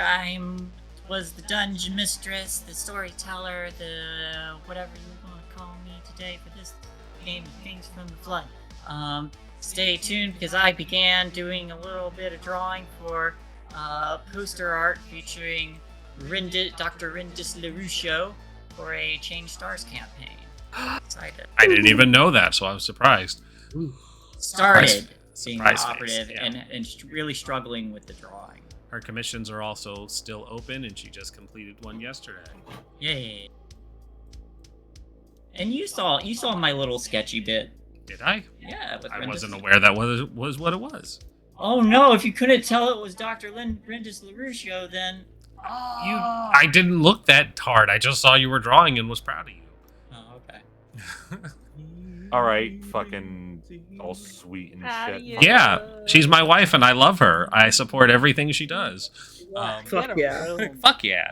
Hi, I'm Rindis. My beautiful wife was just talking there, but now it's my turn. Hi, this is our channel. Thanks for stopping by. All of the wonderful people in chat who were talkative and said hello. There's also a great clip in there. Tomorrow, we are going to start our first ever attempt at playing Ironsworn / Starforged. I will be the whatever you want to call the storyteller for that one because they have a unique name as well. And I have 4 misfits that will be exploring. Well, Oracle is a table, but I'm the person who's running the game because there is support for multiple people in this game, or one person, or as a GM-less game. It's a very interesting system, and I'm excited to give it a shot because it's a lot of your prep work is done in the game, and you all build a fun narrative story for it. So it's going to be neat. So stay tuned for that because I have a lot of work to get done tonight and tomorrow to make sure that it's ready. And Saturday, we are going to start the aforementioned Pathfinder game. It's going to be a homebrew game that is the return to Forest for the Trees, which is my homebrew game that we played, 3 years ago as a 5th edition campaign. So we're bringing it back in Pathfinder because we're not going to play 5th edition anymore.